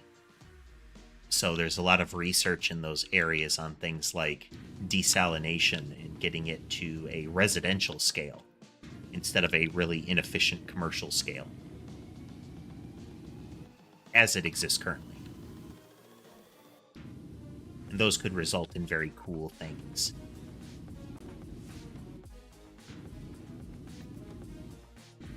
Some of the prototypes still relying on too much consumable materials, but the concept's reaching a point where they require replacement so infrequently that they become residentially plausible.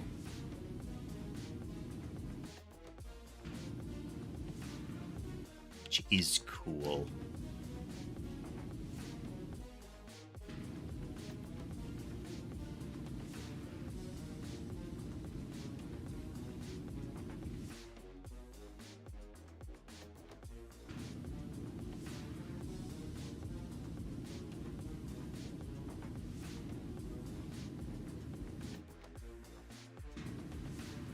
Is it like a industrial groundwater contamination scenario, Kebo, or okay, floods? So you're getting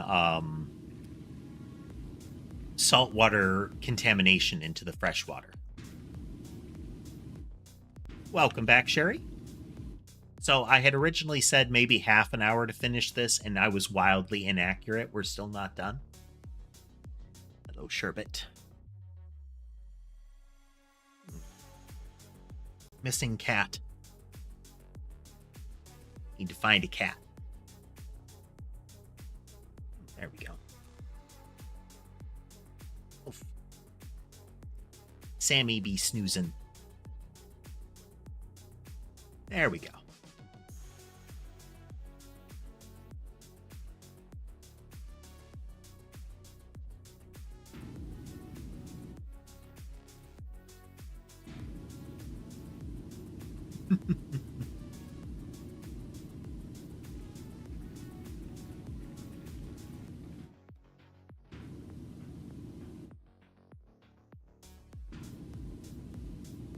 Sure. Which one is top left? Are you in tall format, like phone format there, Sherry, or are you in widescreen format? Guessing since you said top left, you mean this one.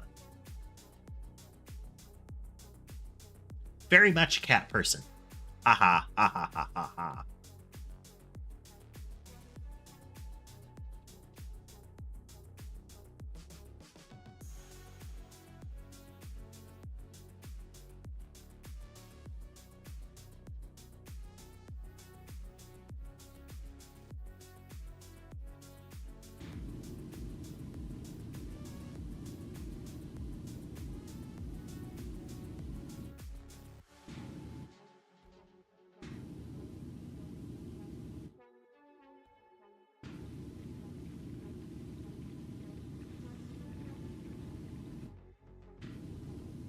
Maybe we'll finish this one today.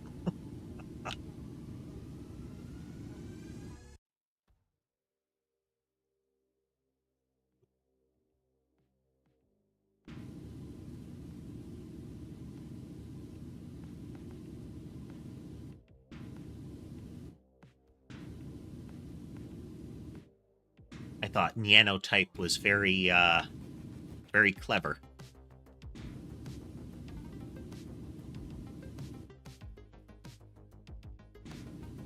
Well, thank you, Sherry. I'm assuming, Sherry, X is always a tricky thing to guess at.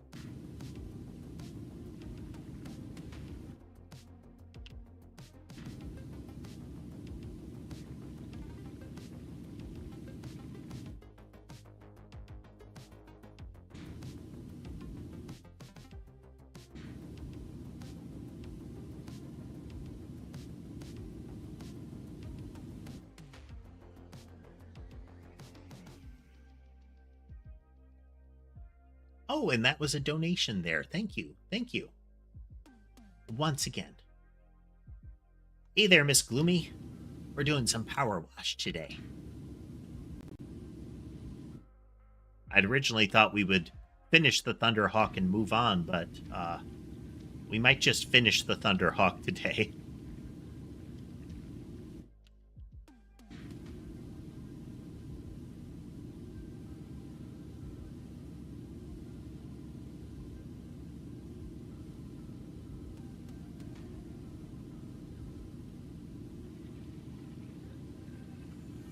I have had various jobs outside of YouTube.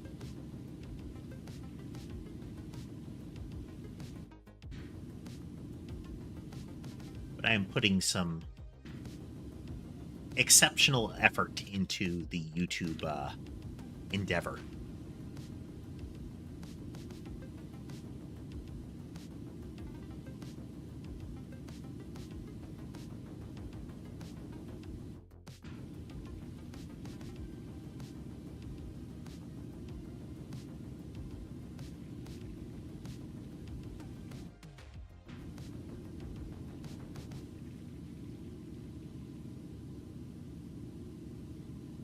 Canonically, I worked as the head researcher and manufacturing lead for Catbot Corporation's Catbot factory before I was consensually and non-destructively neurally mapped into the proto-nanotype you see before you.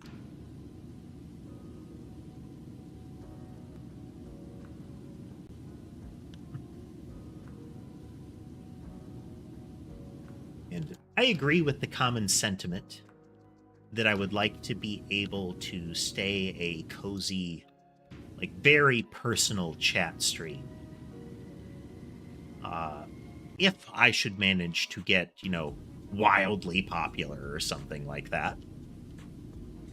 One can dream, one can hope, and strive. And I recognize that some of that won't be possible, but I would still like to be a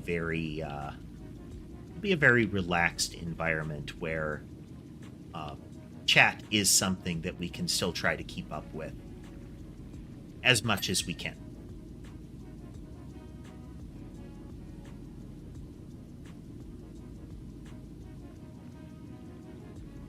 Sometimes the chat do scroll too fast,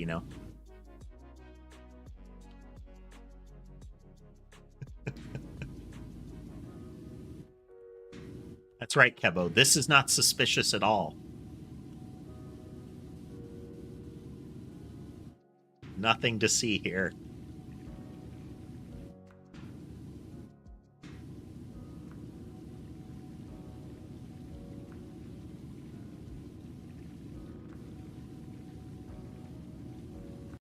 If you are so inclined, on the Discord and on my my Twitter, because it shall always be Twitter and not a letter of the alphabet, there are a couple of several posts and similar that are related to the lore of this channel.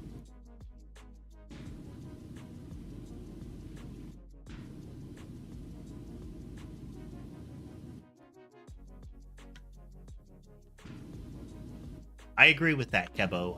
YouTube chat is prone to a more relaxed atmosphere. Twitch chat has, I'd say, different social norms and behavioral norms.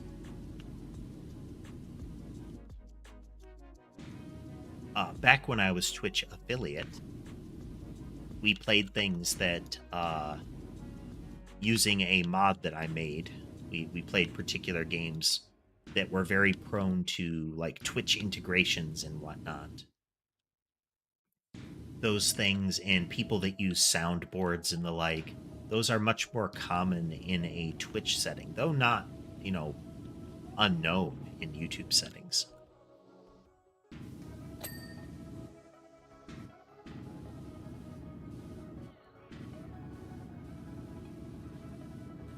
Well, I did that at the time. I find that I have preferred integrations with chat and the like that augment chat, that augment that part of the experience, but do not override it or replace it,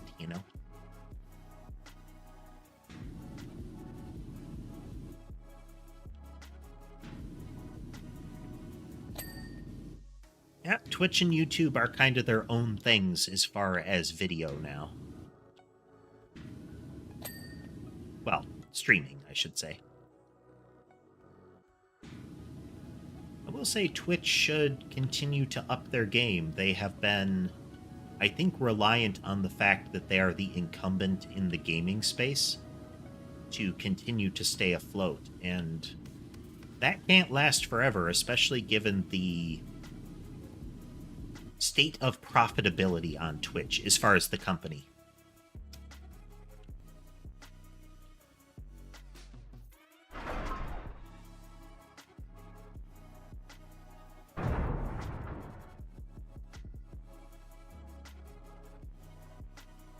That's a big thing for companies and, streamers as well, is being aware of what is and is not working.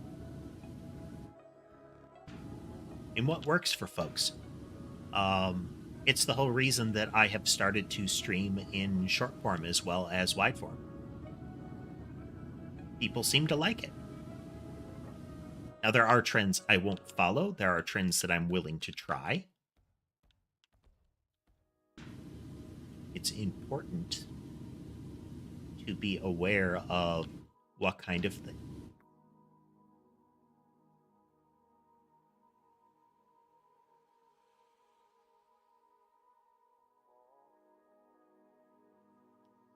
One moment, coughing.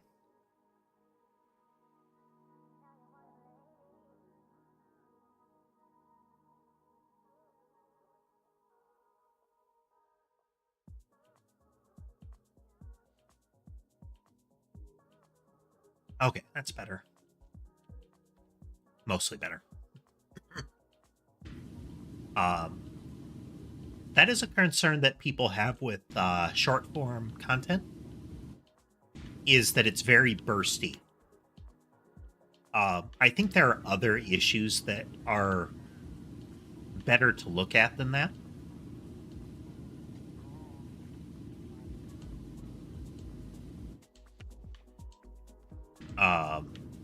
With short form content. But that is something that people are paying attention to, is what does that mean? And I agree that there is something to be said, and there's research to be done on the impact of on things like people's attention spans. But additionally, it's interesting to look at that from the opposite angle, and that's in what people actually like to consume and what is entertaining. So, for example, if you have a video that is 20 minutes long, but the meat of the video, like the entire thrust of the video, lasts at most, let's say 5 minutes, let's be generous, 5 minutes, then why is the video 20 minutes long? And if a person was presented with both, which would they prefer to consume? The 20-minute long one or the 5-minute long one? That I agree with. There's a real issue with, it's kind of like video Pringles.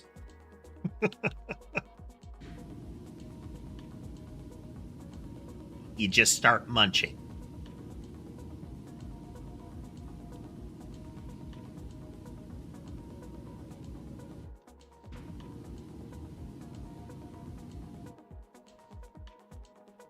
So frankly, I don't think Pringles as a snack have, at least in my recollection, some of this might be nostalgia, I don't think Pringles have benefited from age. I feel like their nature as formed potato paste. I don't think the way that they do it has bettered with age.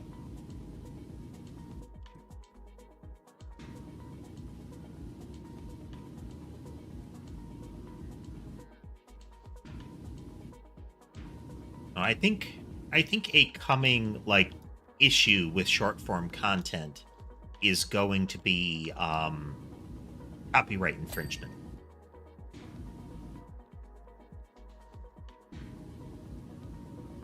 Because a lot of platforms, even setting aside TikTok, where the trend originated, really do effectively encourage it.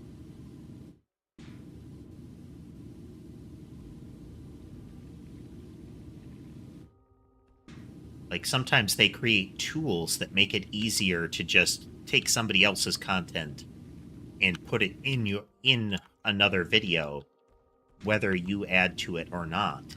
And the enforcement of a healthy IP ecosystem in that regard is non-existent.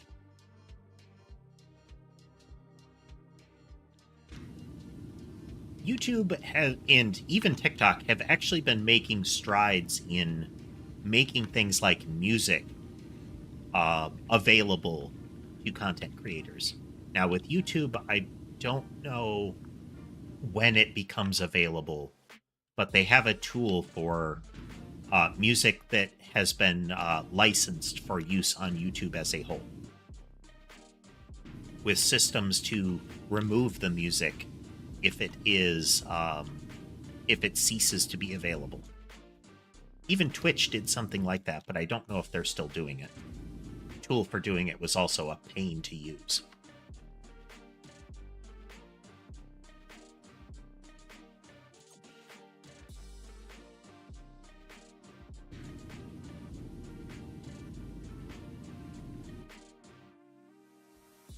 The DMCA, I don't like.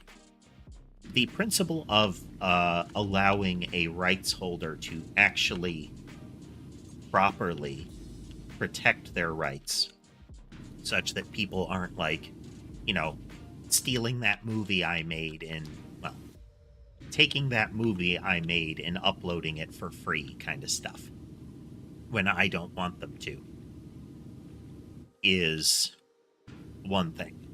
The DMCA, as it is used and as it is enforced on most platforms, is toxic as all get out. Hey there, Fairy. Welcome back. We are still cleaning this ship.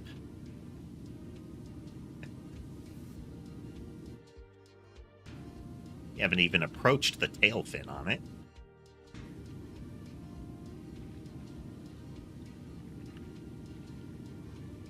Taking much longer than anticipated. I mean, it's not a bad thing.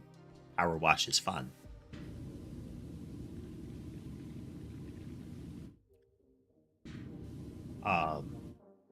So Power Wash Simulator has a storyline. It has lore in the base game, not just, you know, DLC kind of stuff.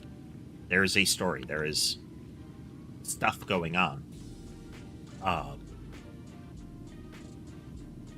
But setting aside that, its core premise as you are using a power washer to clean things, the whole idea of mundane task as game, I think, is interesting. Prime example is Farming Simulator, a game that seeks to, if time accelerated, realistically simulate farm equipment and how it is used. I can't recall if it is just a joke or if it was actually a thing, but I can believe that it was a thing, is that there are tournaments, like races and the like competitive competitions about Farming Simulator. Almost like a competitive speedrunning kind of thing, to my knowledge.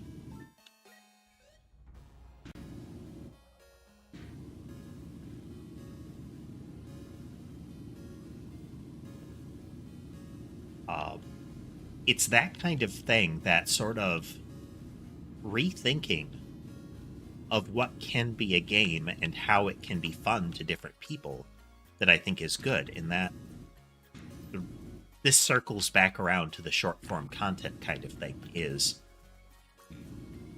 like, oh, there's nothing to it, it's just this fast little blurb of stuff.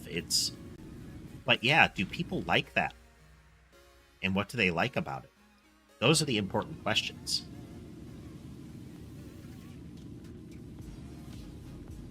One of the big disruptions we're seeing as a result of that is a shift from a trope in YouTube video creation, and that was the opening.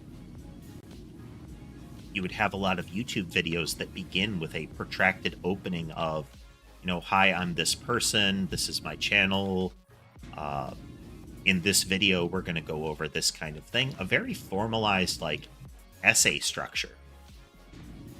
And you can't do that anymore. You can't do that anymore. The common convention now is that you have about 8 seconds to get somebody's attention. If you don't, they might not care. Now, if they came to watch your video because they already like your content, then they're going to watch your content. But if they're just looking at it and they're like, oh, that's a neat thumbnail, and then they get into the video and you have bored them for the opening, like, let's be generous and say minute, then why would they stay?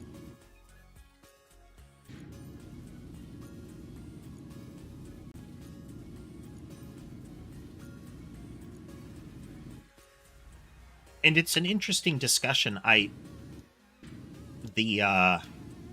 What I don't like is in a lot of videos, these things are presented in a way of, the video feels like it should open with kids these days.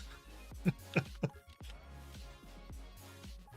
know, these youth, back in my day, we had good videos.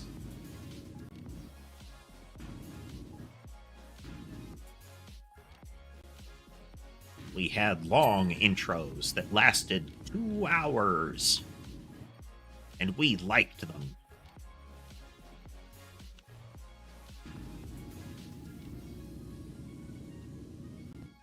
There are some news channels that I consume that, while I like the information they cover, I usually only watch the first 5 to 10 minutes of them. I'll skip the first, say, 3 to 5 minutes, because that is their protracted intro period, usually with a lot of patting themselves on the back. Then the next 5 minutes will be the entire content of the video. Like, that's all I care about, because it is the information.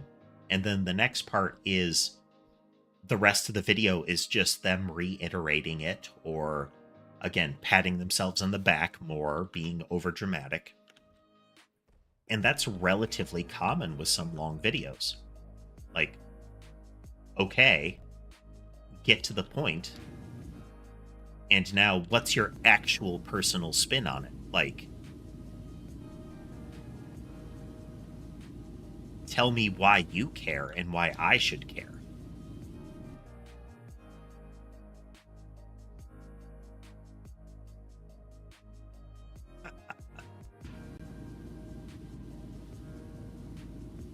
The idea of effectively just chain scrolling content, I think, is a legitimate concern of, like, individual media consumption.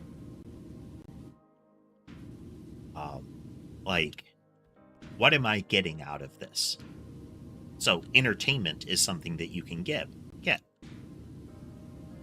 Like, I spent X time, and in return, I was amused for X time. That's good. Hey there, Ethan. Rejoining chat with a screech. But if you spend that same time and it feels like that time was wasted, that's not good. That doesn't feel good. So, one, it's figuring out what kind of content you find enjoyable and consume that content. Oof. I am not a fan of the mowing of lawns.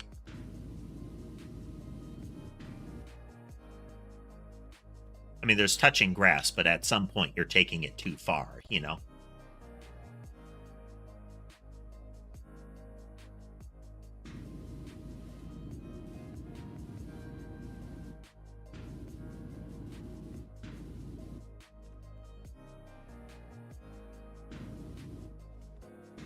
To quote Monty Python, my take on longer videos is get on with it.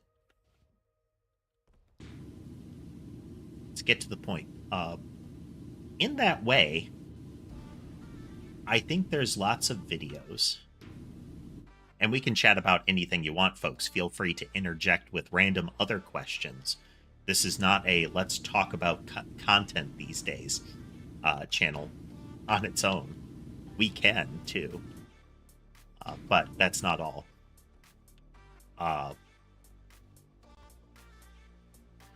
Is a lot of video structure, as I have seen it described previously, seems to have its form rooted in academic essays. So in a U.S. educational form, in a standard 5-part essay. An opening paragraph to describe what you are going to talk about in the paper. X segments of that will be introduced in the opener. And those segments with transitions between, followed by a closing statement that re-summarizes those. There are a lot of videos that if you watch them, they follow that format. And frankly, a lot of parts of that format were kind of BS to begin with.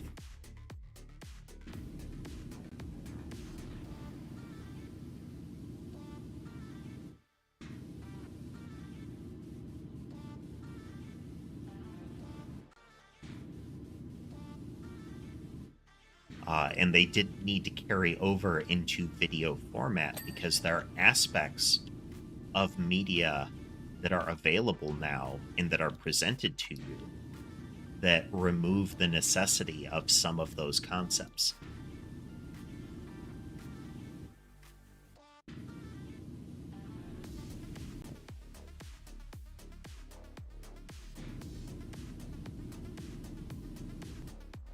Welcome back, Philip. Kebo, do you mean when you open it up on a cell phone, or do you mean when you open it up on the web, on a web page, like on a PC kind of thing?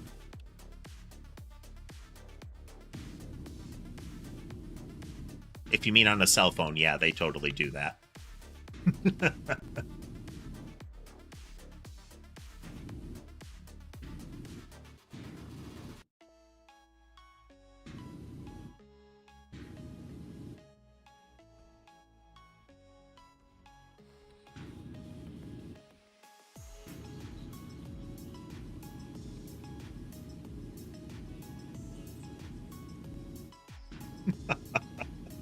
It's an amusing way to put it.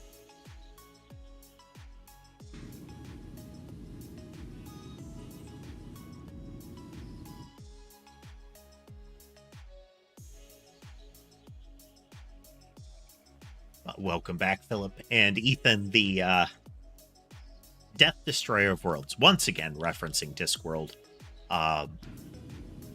Discworld has a series of kind of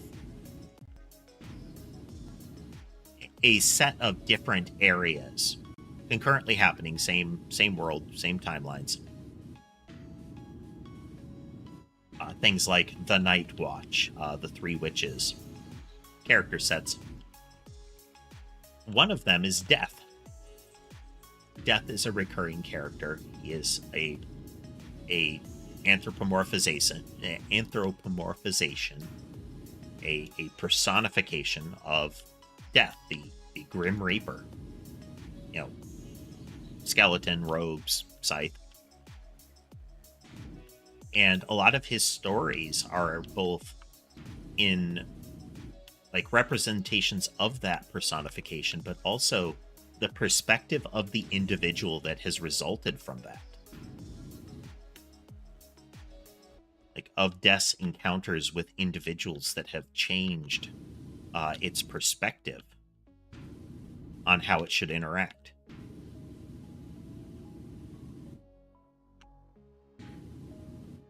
I have negative interest in Neuralink. I don't want any Elon Musk adjacent company going anywhere near my brain meats.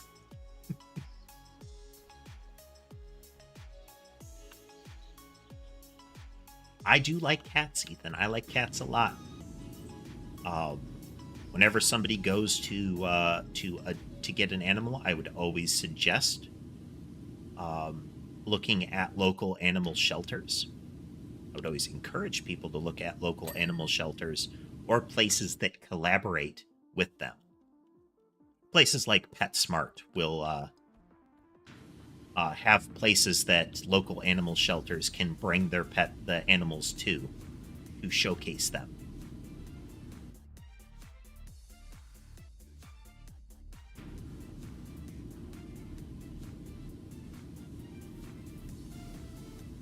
I'm actually interested to see if a company actually comes up with a good heads-up display.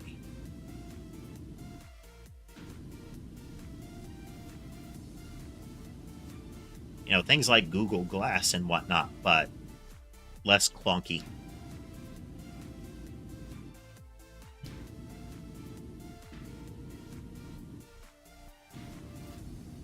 You know, something where I could do yeah, I don't want anything what would be a good way to put it? I don't want capitalism anywhere near my internal operations.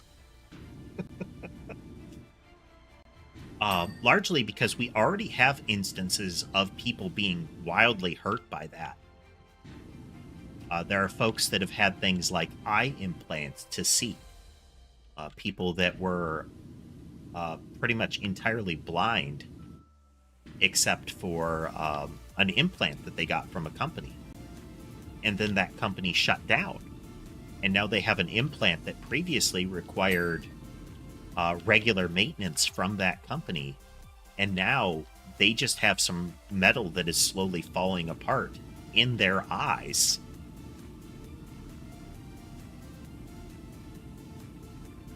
And, you know, that's a problem. Insulin is another example. Insulin is a wonderful example of that.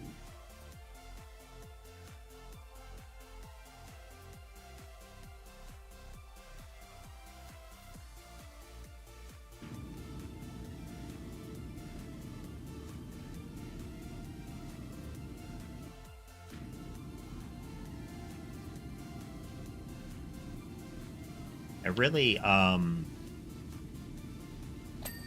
physical augmentation, like getting into the world of cybernetics and the like, but having the people do that be hyper-capitalists, I find concerning.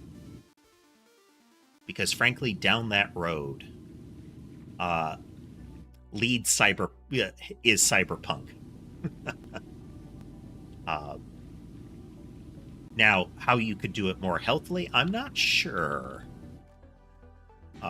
Since anything is corruptible, but if we go down the road of tech bros being the ones that are pioneering it, we're not going to get anything good.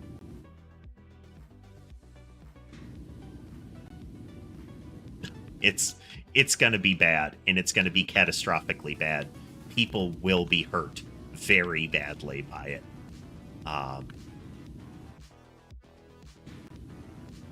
Will there be people that explore? Absolutely. There is a whole cottage industry exploring body modification in a enhancement sense.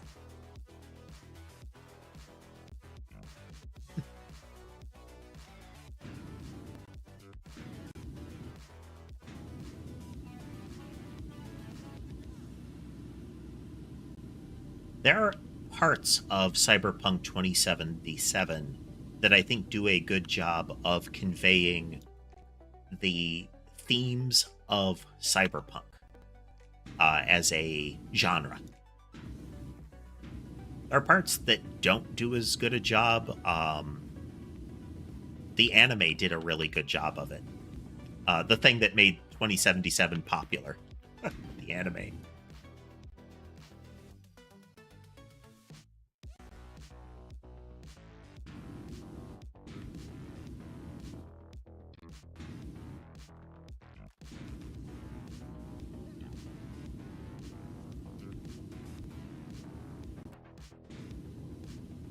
I really enjoyed the anime. And props to CD Projekt Red for recognizing that they had hit the mark with that and revisiting their game in some aspects.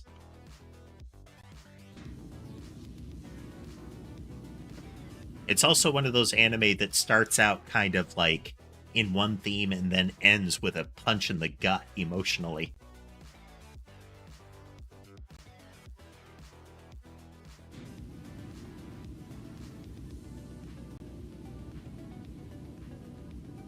Yeah, Colin, I think it would have to be like a societal effort, something where stuff is standardized. Like, I think you would have to approach cybernetics like Universal Serial Bus and not like Apple.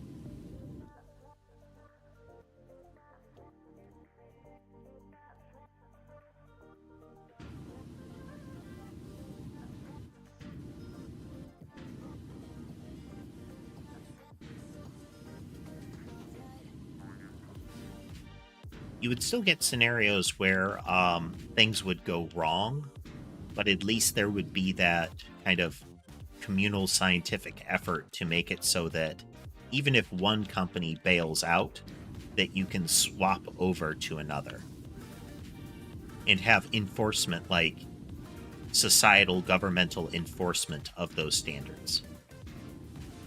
Kind of like how you have the EU telling Apple, stop making new power cords.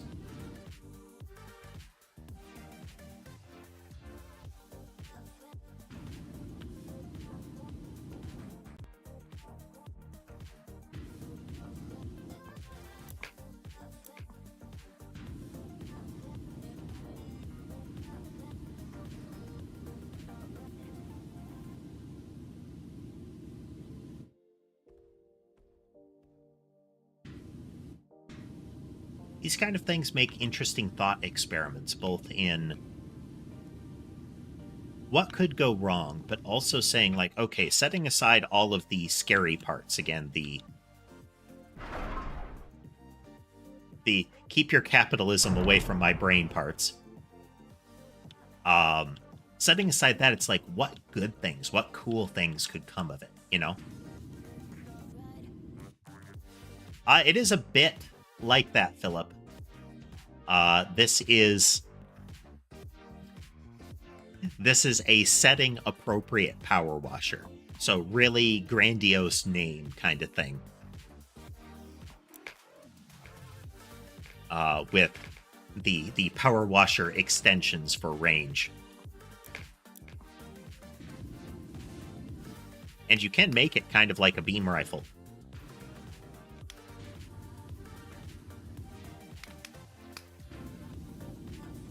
But generally, the 15-degree nozzle is where you want to be. Good mixture of power and coverage.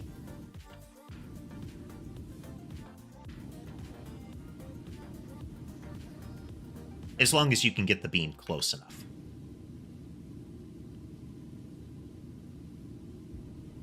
If it's too far away, you've got to switch to the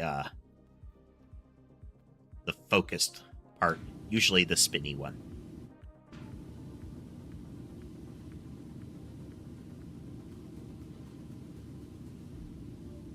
Pressure washers can be really handy. There's a reasonable number of residential applications. Even setting aside commercial opportunities for using them.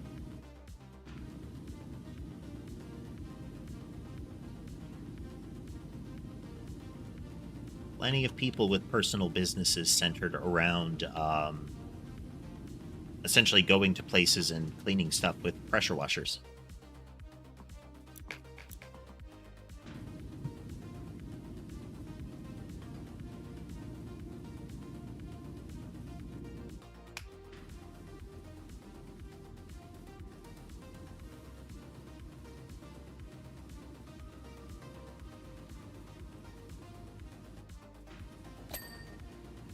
I wouldn't mind having a truly modular personal computer.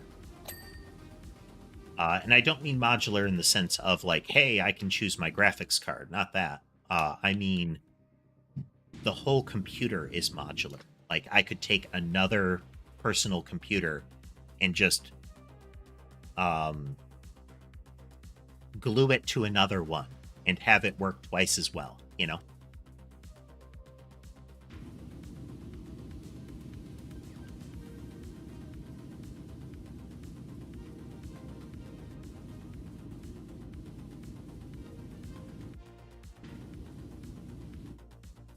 Oh, I mean, you can set up, you can do things like set up a Beowulf cluster or similar where you have a lot of systems like hard-coded to daisy chain together.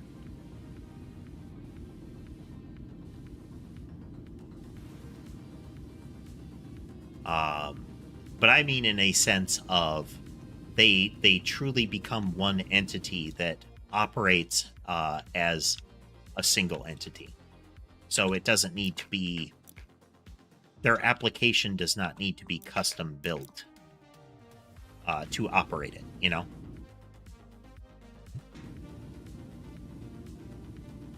But then again, I mean, from a practical perspective, it would still need to be, there would still be a stage at which you would have to change operating systems fundamentally to support that.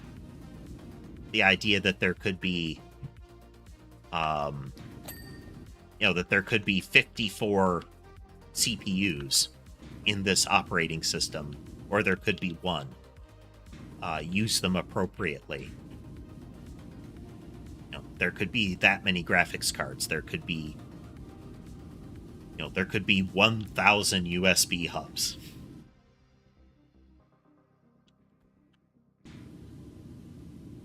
Yes, Philip, this is the Warhammer 40,000 DLC for PowerWash Simulator. We have done a Land Raider, a Rogaldorn tank. We have done a Imperial Fist Dreadnought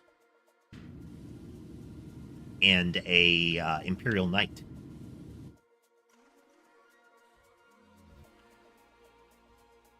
I mean, in general, people should shoot for the stars, Kebo.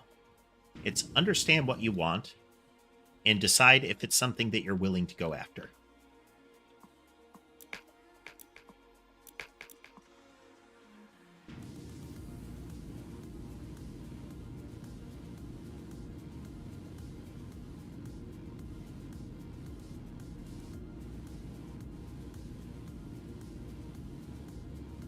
And even if you can't have the entirety of it, deciding, well, how much of it can I have? Oh, wow, look at that scaffold.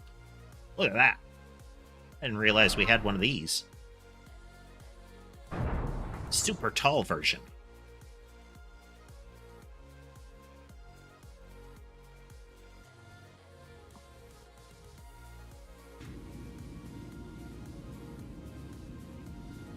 It's kind of like what I was saying about programming, Kebo, is the idea of you can do it. You can learn to program. You can learn to make games. But do you really want to? You want to put in the time and effort necessary to do that, to produce what kind of game that you want to see. If the answer is no, then the answer is no. Don't do that. If the answer is yes, then go for it.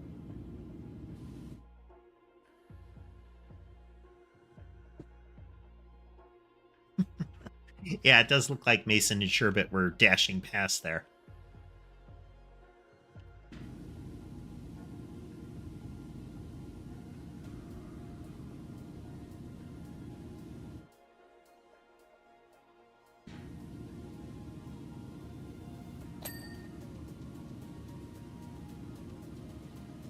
I mean, a supercomputer is effectively obtainable right now.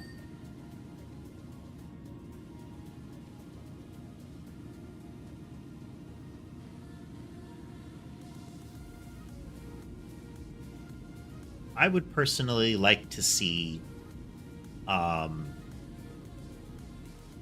more auto manufacturers strongly entering the electric vehicle market. Like, and I don't mean they're going to make another Tesla. I mean, I would like to see, like, the little bitty compact car, super cheap, super accessible electric car.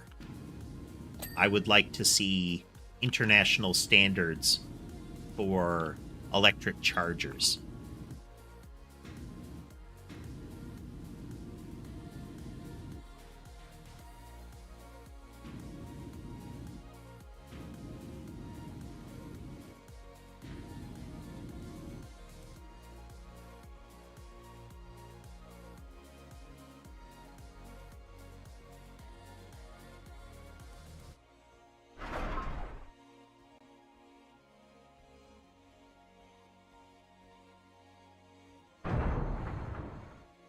I mean, if we could get, what would it be called? I think, I mean, it shows up in fiction a lot, the whole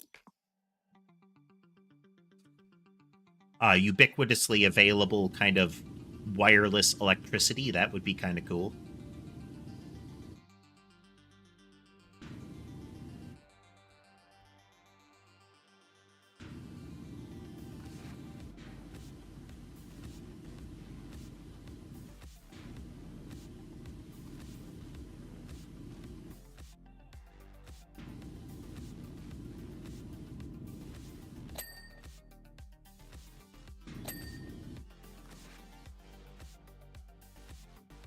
Was a company that claimed they were going to do something like that and totally failed at it, like hardcore failed to deliver. Solar roadways, that's what it was. They super overpromised, and they had fundamental flaws in their concept even before like selling it, so there were gaps in what they were going to be able to deliver, but sold everybody that it was going to be the most amazing thing ever.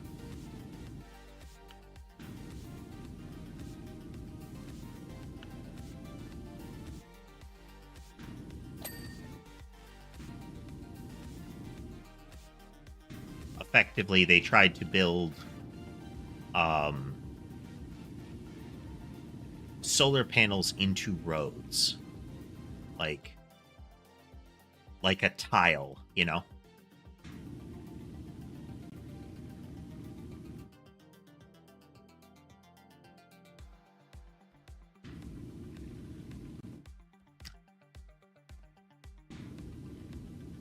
There were inevitable problems with the designs. But they still managed to get some, like, municipalities to give them lots of money.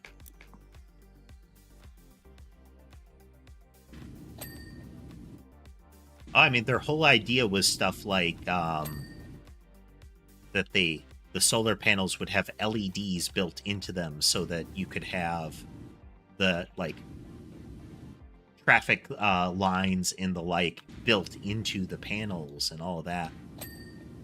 But the problems ended up being about durability and cost.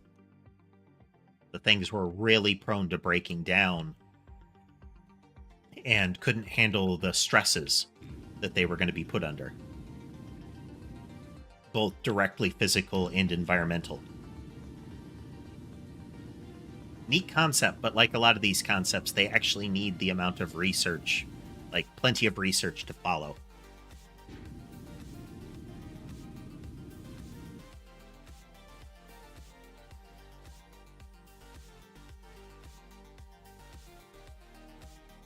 Solar panels definitely can be expensive. It's one of the reasons that, like, subsidy programs where societal bodies try to make it more accessible for folks, given our current economic systems.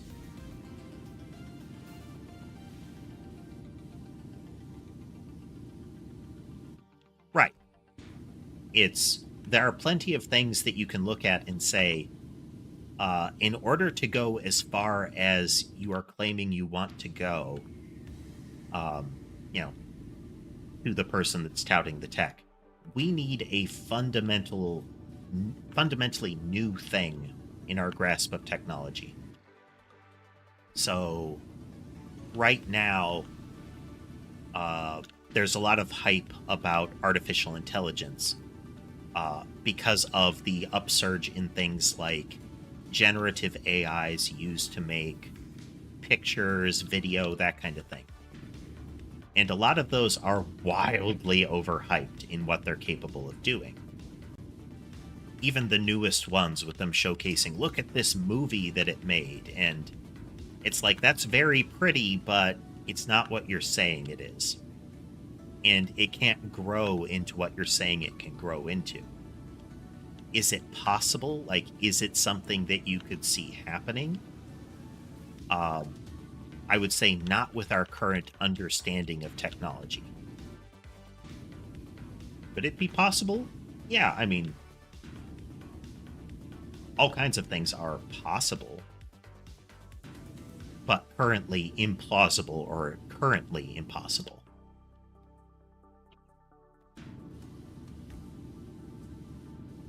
So you have a lot of people like, oh man, we're gonna make Skynet. No, we're not. We're not even close to that tech yet. The idea of an artificial general intelligence is entirely out of our current technological grasp. We need something big to shift over to that.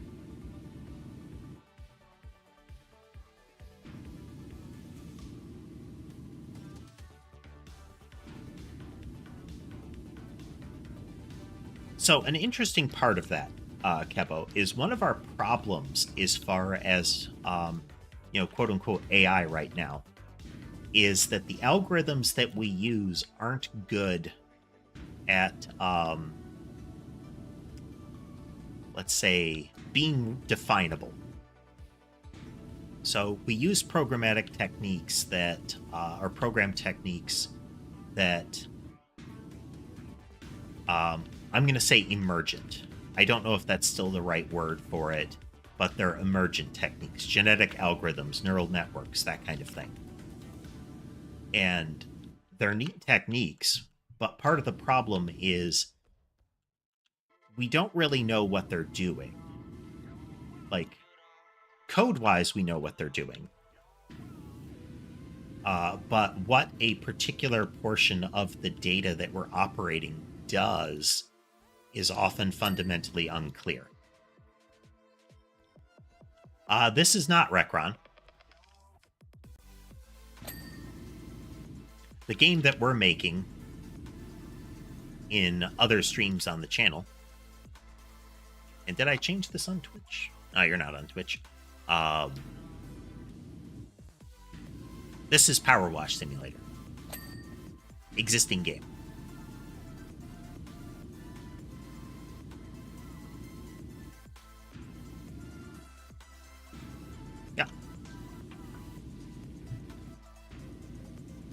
And there are still a lot of places that are hyping ChatGPT as if it is, artificial general intelligence when it's really bad at some of the things it does. Like, really, really, really bad. How's the stream going? Stream is going well. Even if we run a little long, we're finishing this spaceship. We are going to finish this spaceship today. I was hoping to finish it like in the first half of the stream. That did not happen. Oh, my game?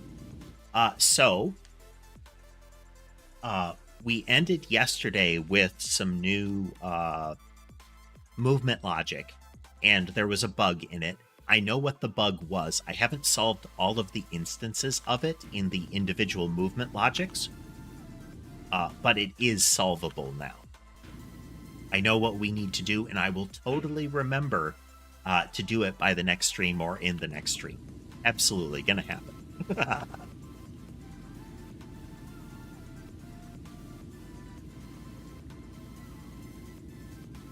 No, it's 2D.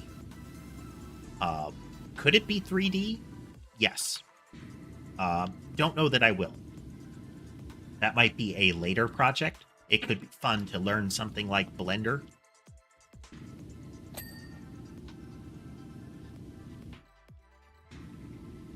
Make some little 3D cat bots into the like.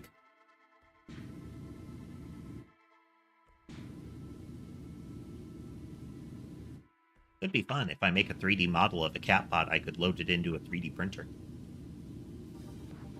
That could be neat. Merch ideas. Once it's done, Recron, or at least once it's in a functionally testable state that I would want to reach out to people to try it and see how it do, I will make it available either through Discord or maybe some other channels. Something. Because I will need playtesting, you know? It's an important part. Do people even like it? Does it work?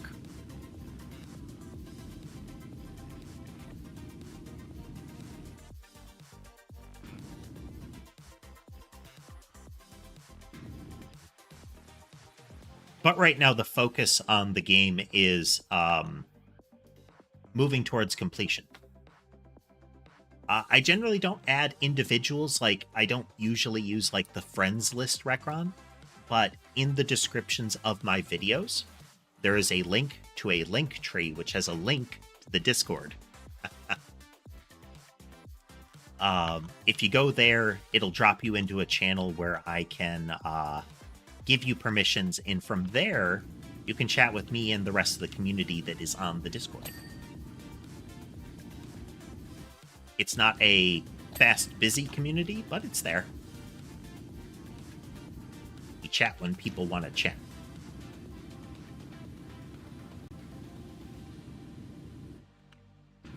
There are also pictures of pets, which is sometimes a selling point in and of itself. Description of the video or in my channel, the primary link of the channel is the LinkTree.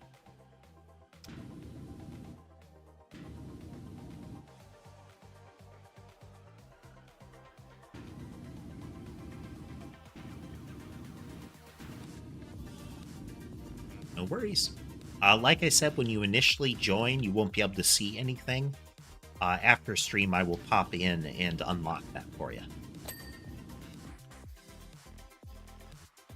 The reason for that song and dance is to trap art bots. It doesn't work 100%, but it helps.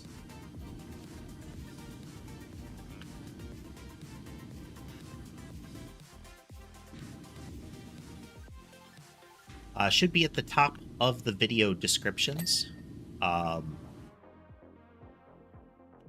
Or it should be just under the channel name on the profile. If you're accessing it via phone, then the link in the video description won't work. You'd have to highlight and copy paste.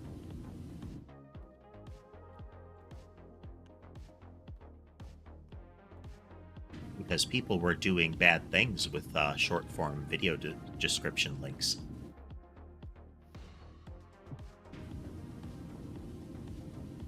Come on, missile. Be clean.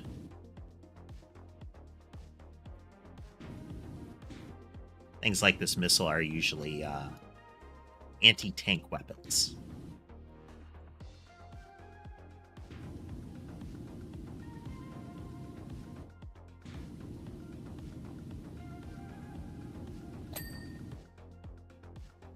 In 40K, I mean.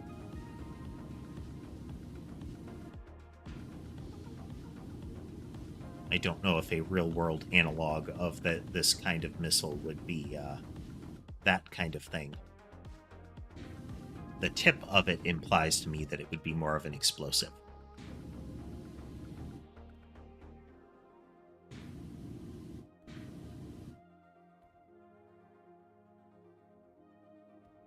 I feel like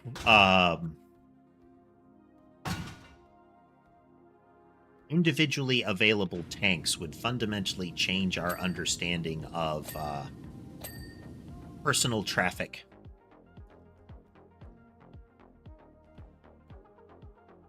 Potentially for the better.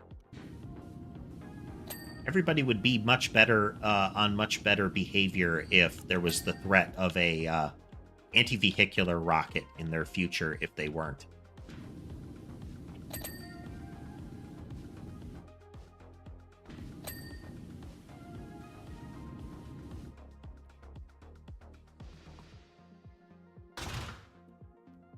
I think that's true of a lot of interpersonal behavior.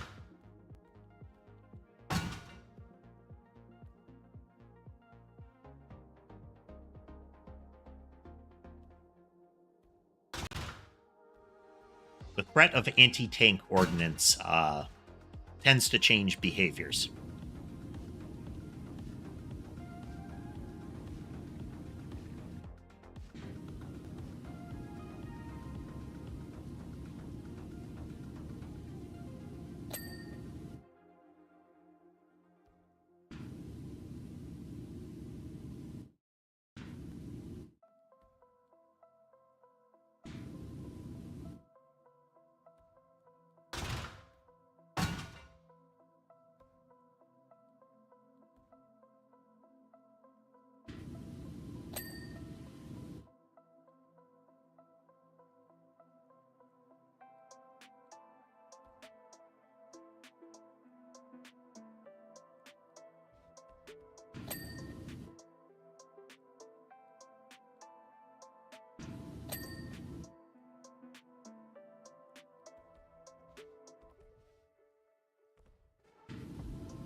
Might need the super tall one to get the rest of this. Fail.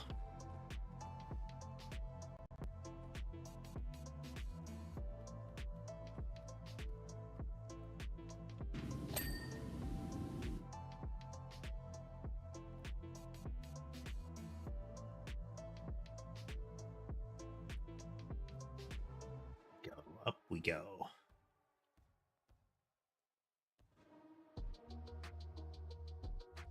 Was the search for the Holy Grail line? Some watery tart throwing scimitars at random people is not a basis for a government.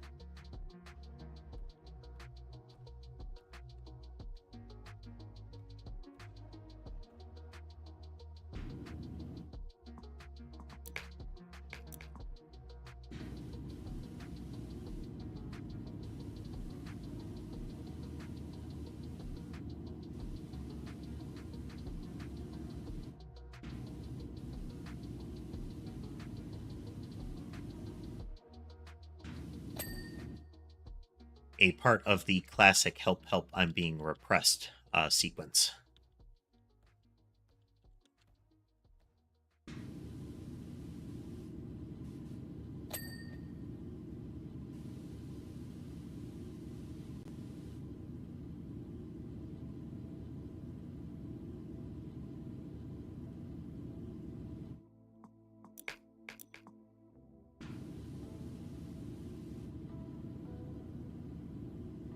Anybody not see Monty Python and the Search for the Holy Grail?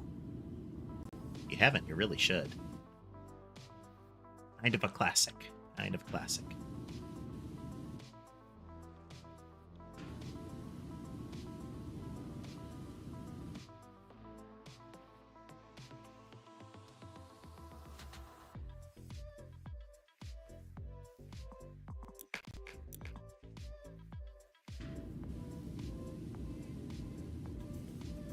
Are we talking like active, like live uranium, or like, you know, the equivalent of depleted uranium armor?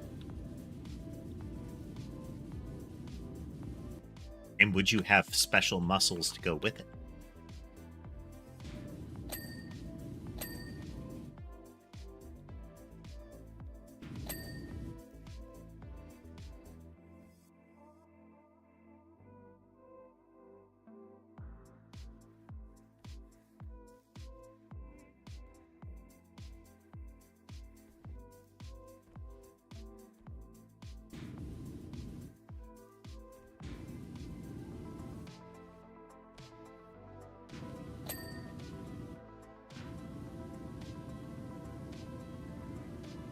always found the rocket hammers and the like in games kind of fun.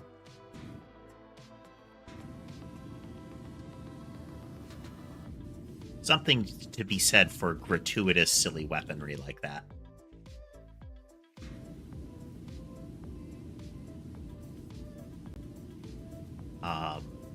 Anybody ever see the anime that Cartoon Network commissioned called Big O?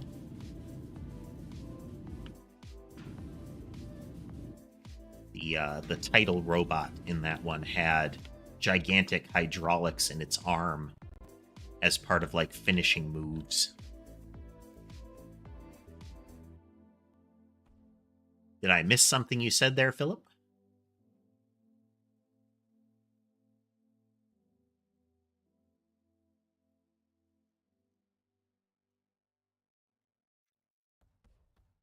Cartoon Network was a television channel. I think they still exist.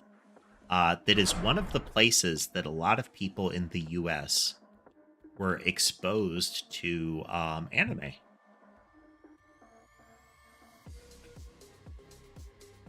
They had a programming segment called Toonami.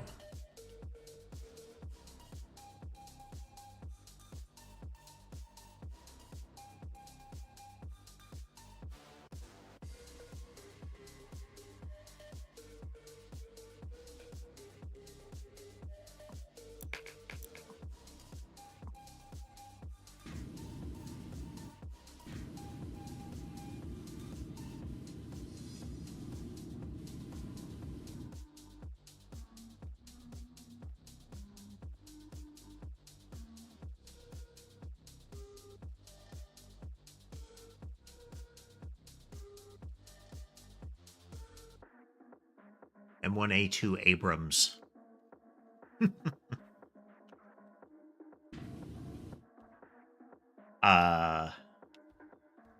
The early Abrams tank is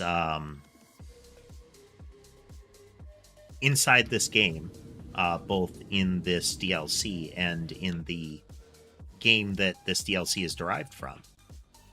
There is a futuristic tank that is derived from the Abrams in design. It looks kind of silly in a sci-fi setting as a result, but, you know.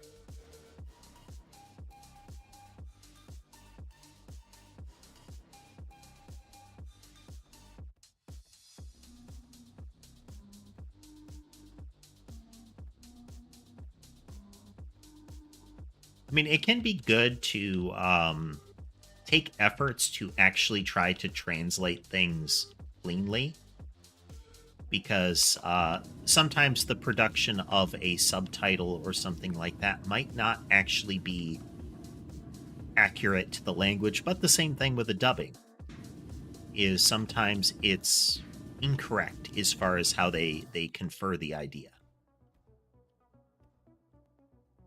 Now, that's not to say adjusting it for societal norms in an area is bad. I know there was a lot of consternation recently over translators, you know, going woke, or whatever the commentator meant by that. Usually that translates as not being a monster.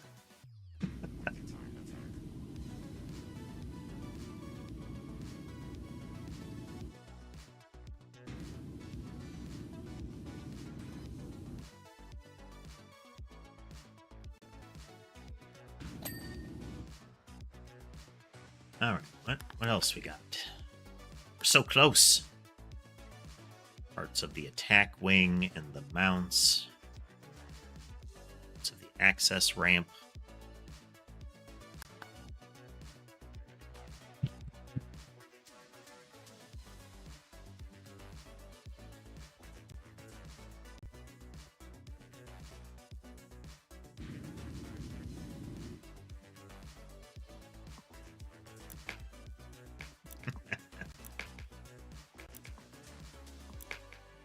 Precisely, Kevo.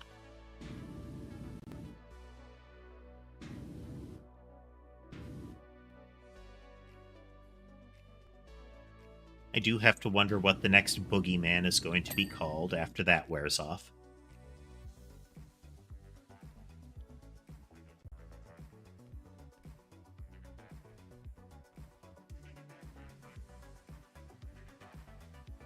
It's the same sort of curiosity that you get out of,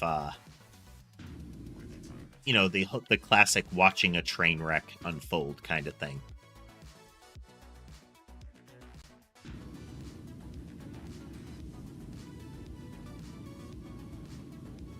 It's that wondering what silly thing people are going to fixate on next, but also being, you know, terrified that, oh man, people actually fixate on that? Oh no.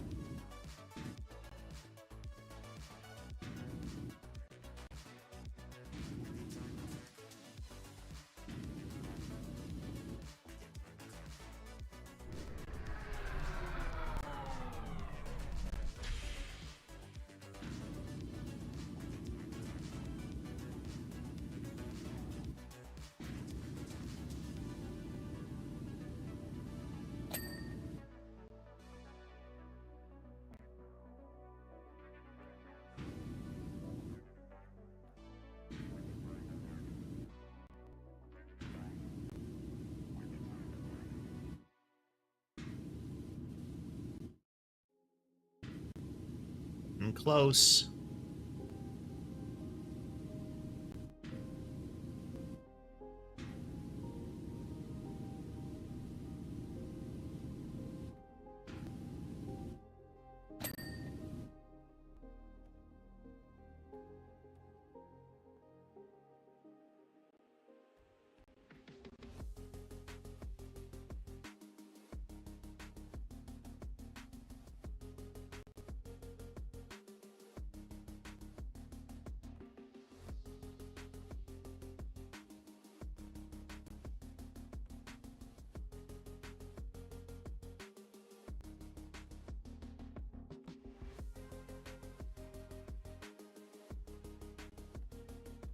Are you hiding dirt?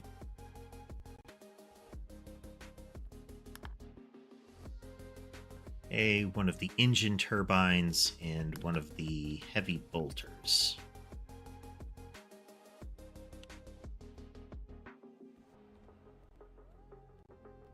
Oh, that one's still super grubby.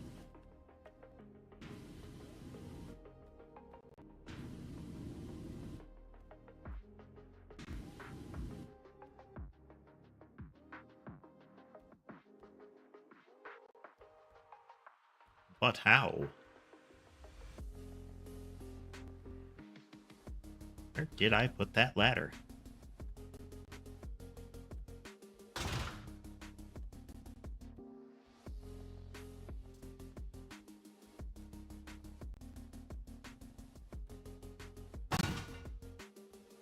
There's something up here that's still grubby.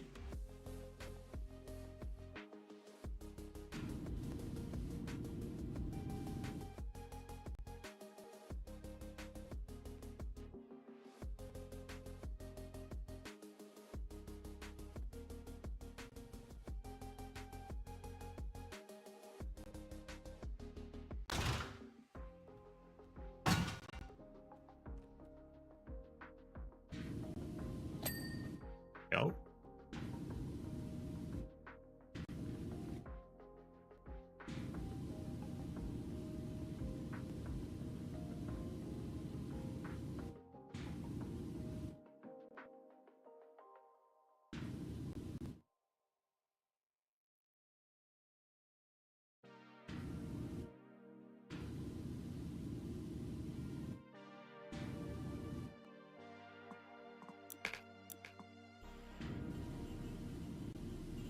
Extend the nozzle.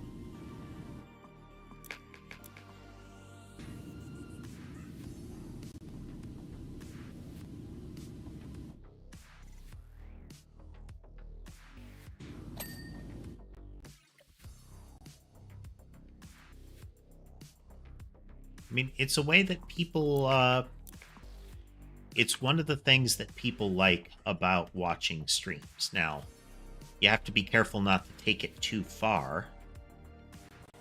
both for your own health and safety as well as for that of the streamer. You know, the whole parasocial relationships discussion.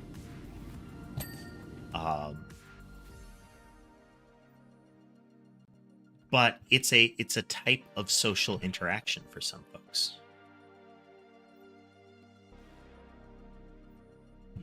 And getting access to that can be very healthy.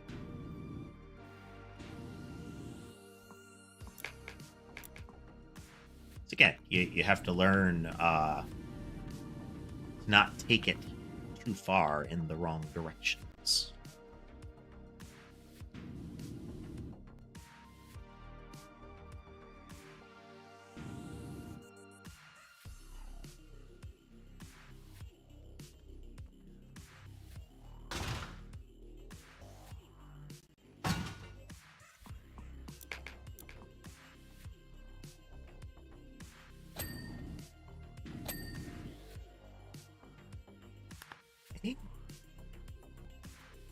Main wing tips and light.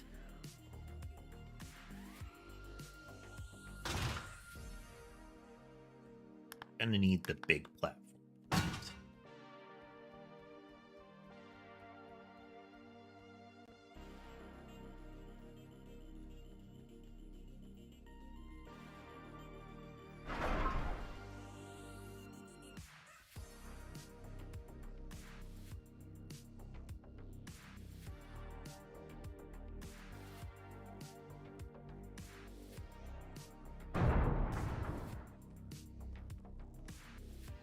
Running and jumping in this game, you wouldn't think it.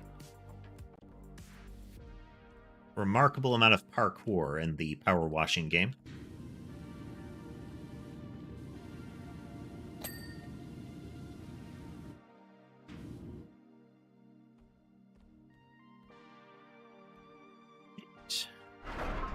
Next.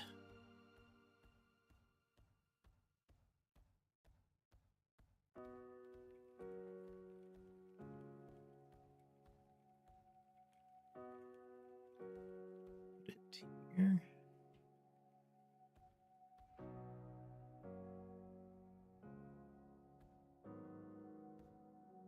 Yeah.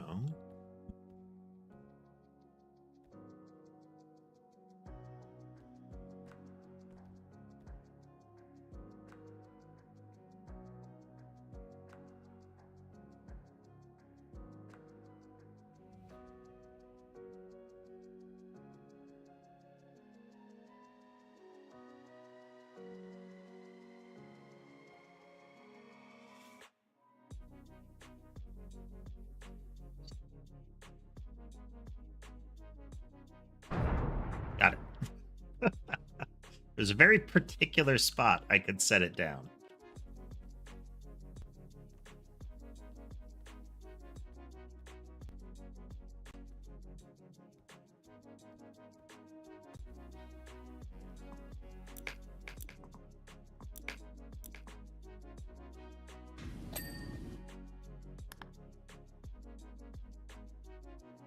Throw thrusters, those are some of the front ones.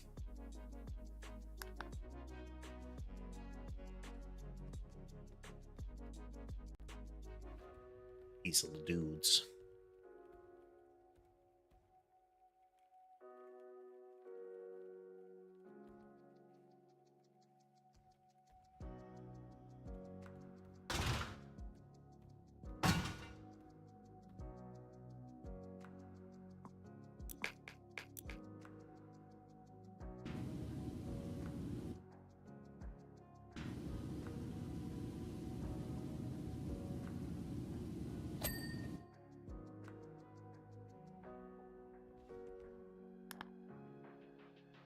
We're at a stage just before the final bit of cleaning where we have to hit a couple of more targets before it will show us on screen, like in the upper left, a list of our targets.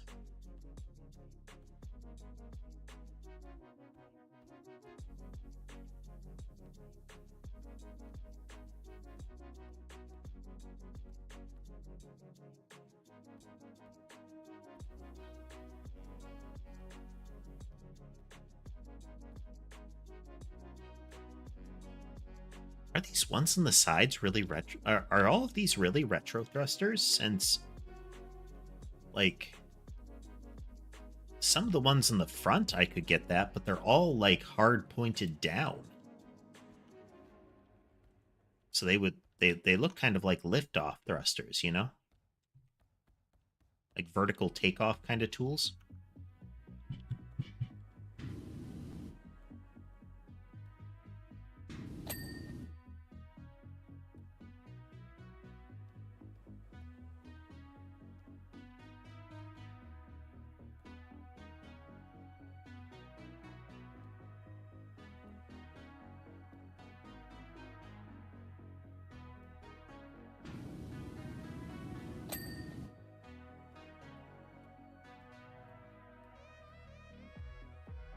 Hatch.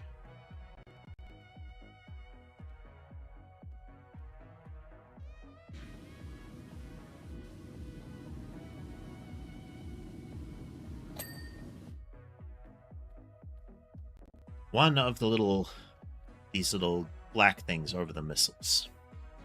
One of them is not clean.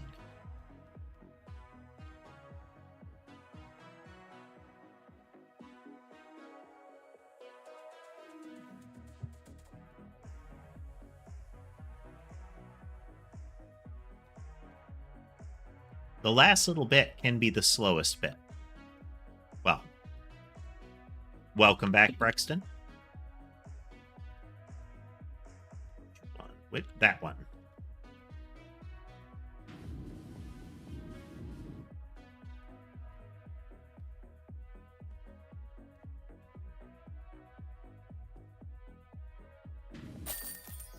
There we go. All right, fast forward time.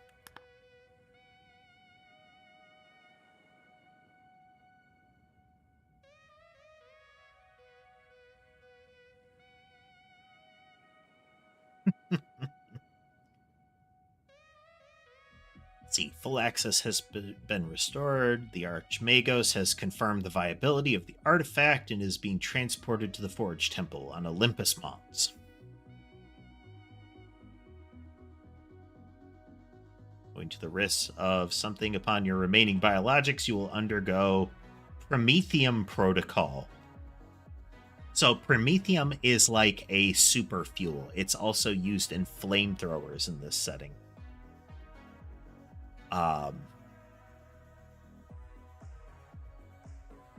So it sounds like they're going to scorch you clean with fire.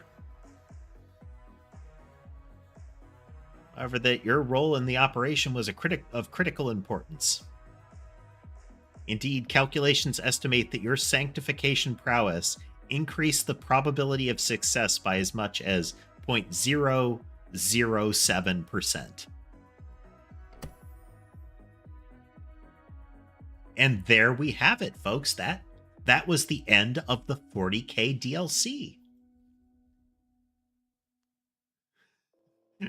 Pretty much, Taz. Pretty much.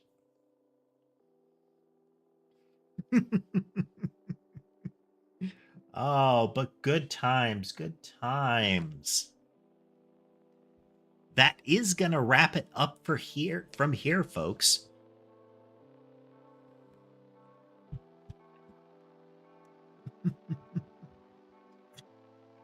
Oh, I hope you all had a good time today. If you did, remember to like, follow, subscribe, comment on the stream, whichever is available on your platform of choice.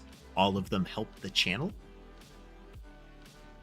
And again, I want to thank everybody that's helped us to this point. We did reach 4,000 recently. So thanks to all that got us there, and thank you to everybody since then. Special thanks to, let's see here. I think it was, I gotta scroll up a little bit.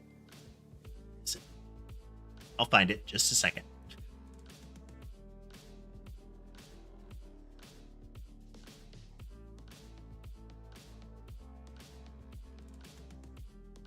There we go. Sherry. Special thanks to Sherry for the super chats today. But yeah, ideally. Oh, and thank you again, Sherry. Thank you again. I appreciate it. We will be streaming again tomorrow. I haven't decided on what we will stream. It's either going to be Ace Attorney or more programming. One or the other. There was uncertainty this week with how much more of this there would be to complete it, of PowerWash. So again, either programming or Ace Attorney. We'll see. I'll get it posted as soon as I decide. But again, thank you all for joining us today, and I hope you have a good rest of your day.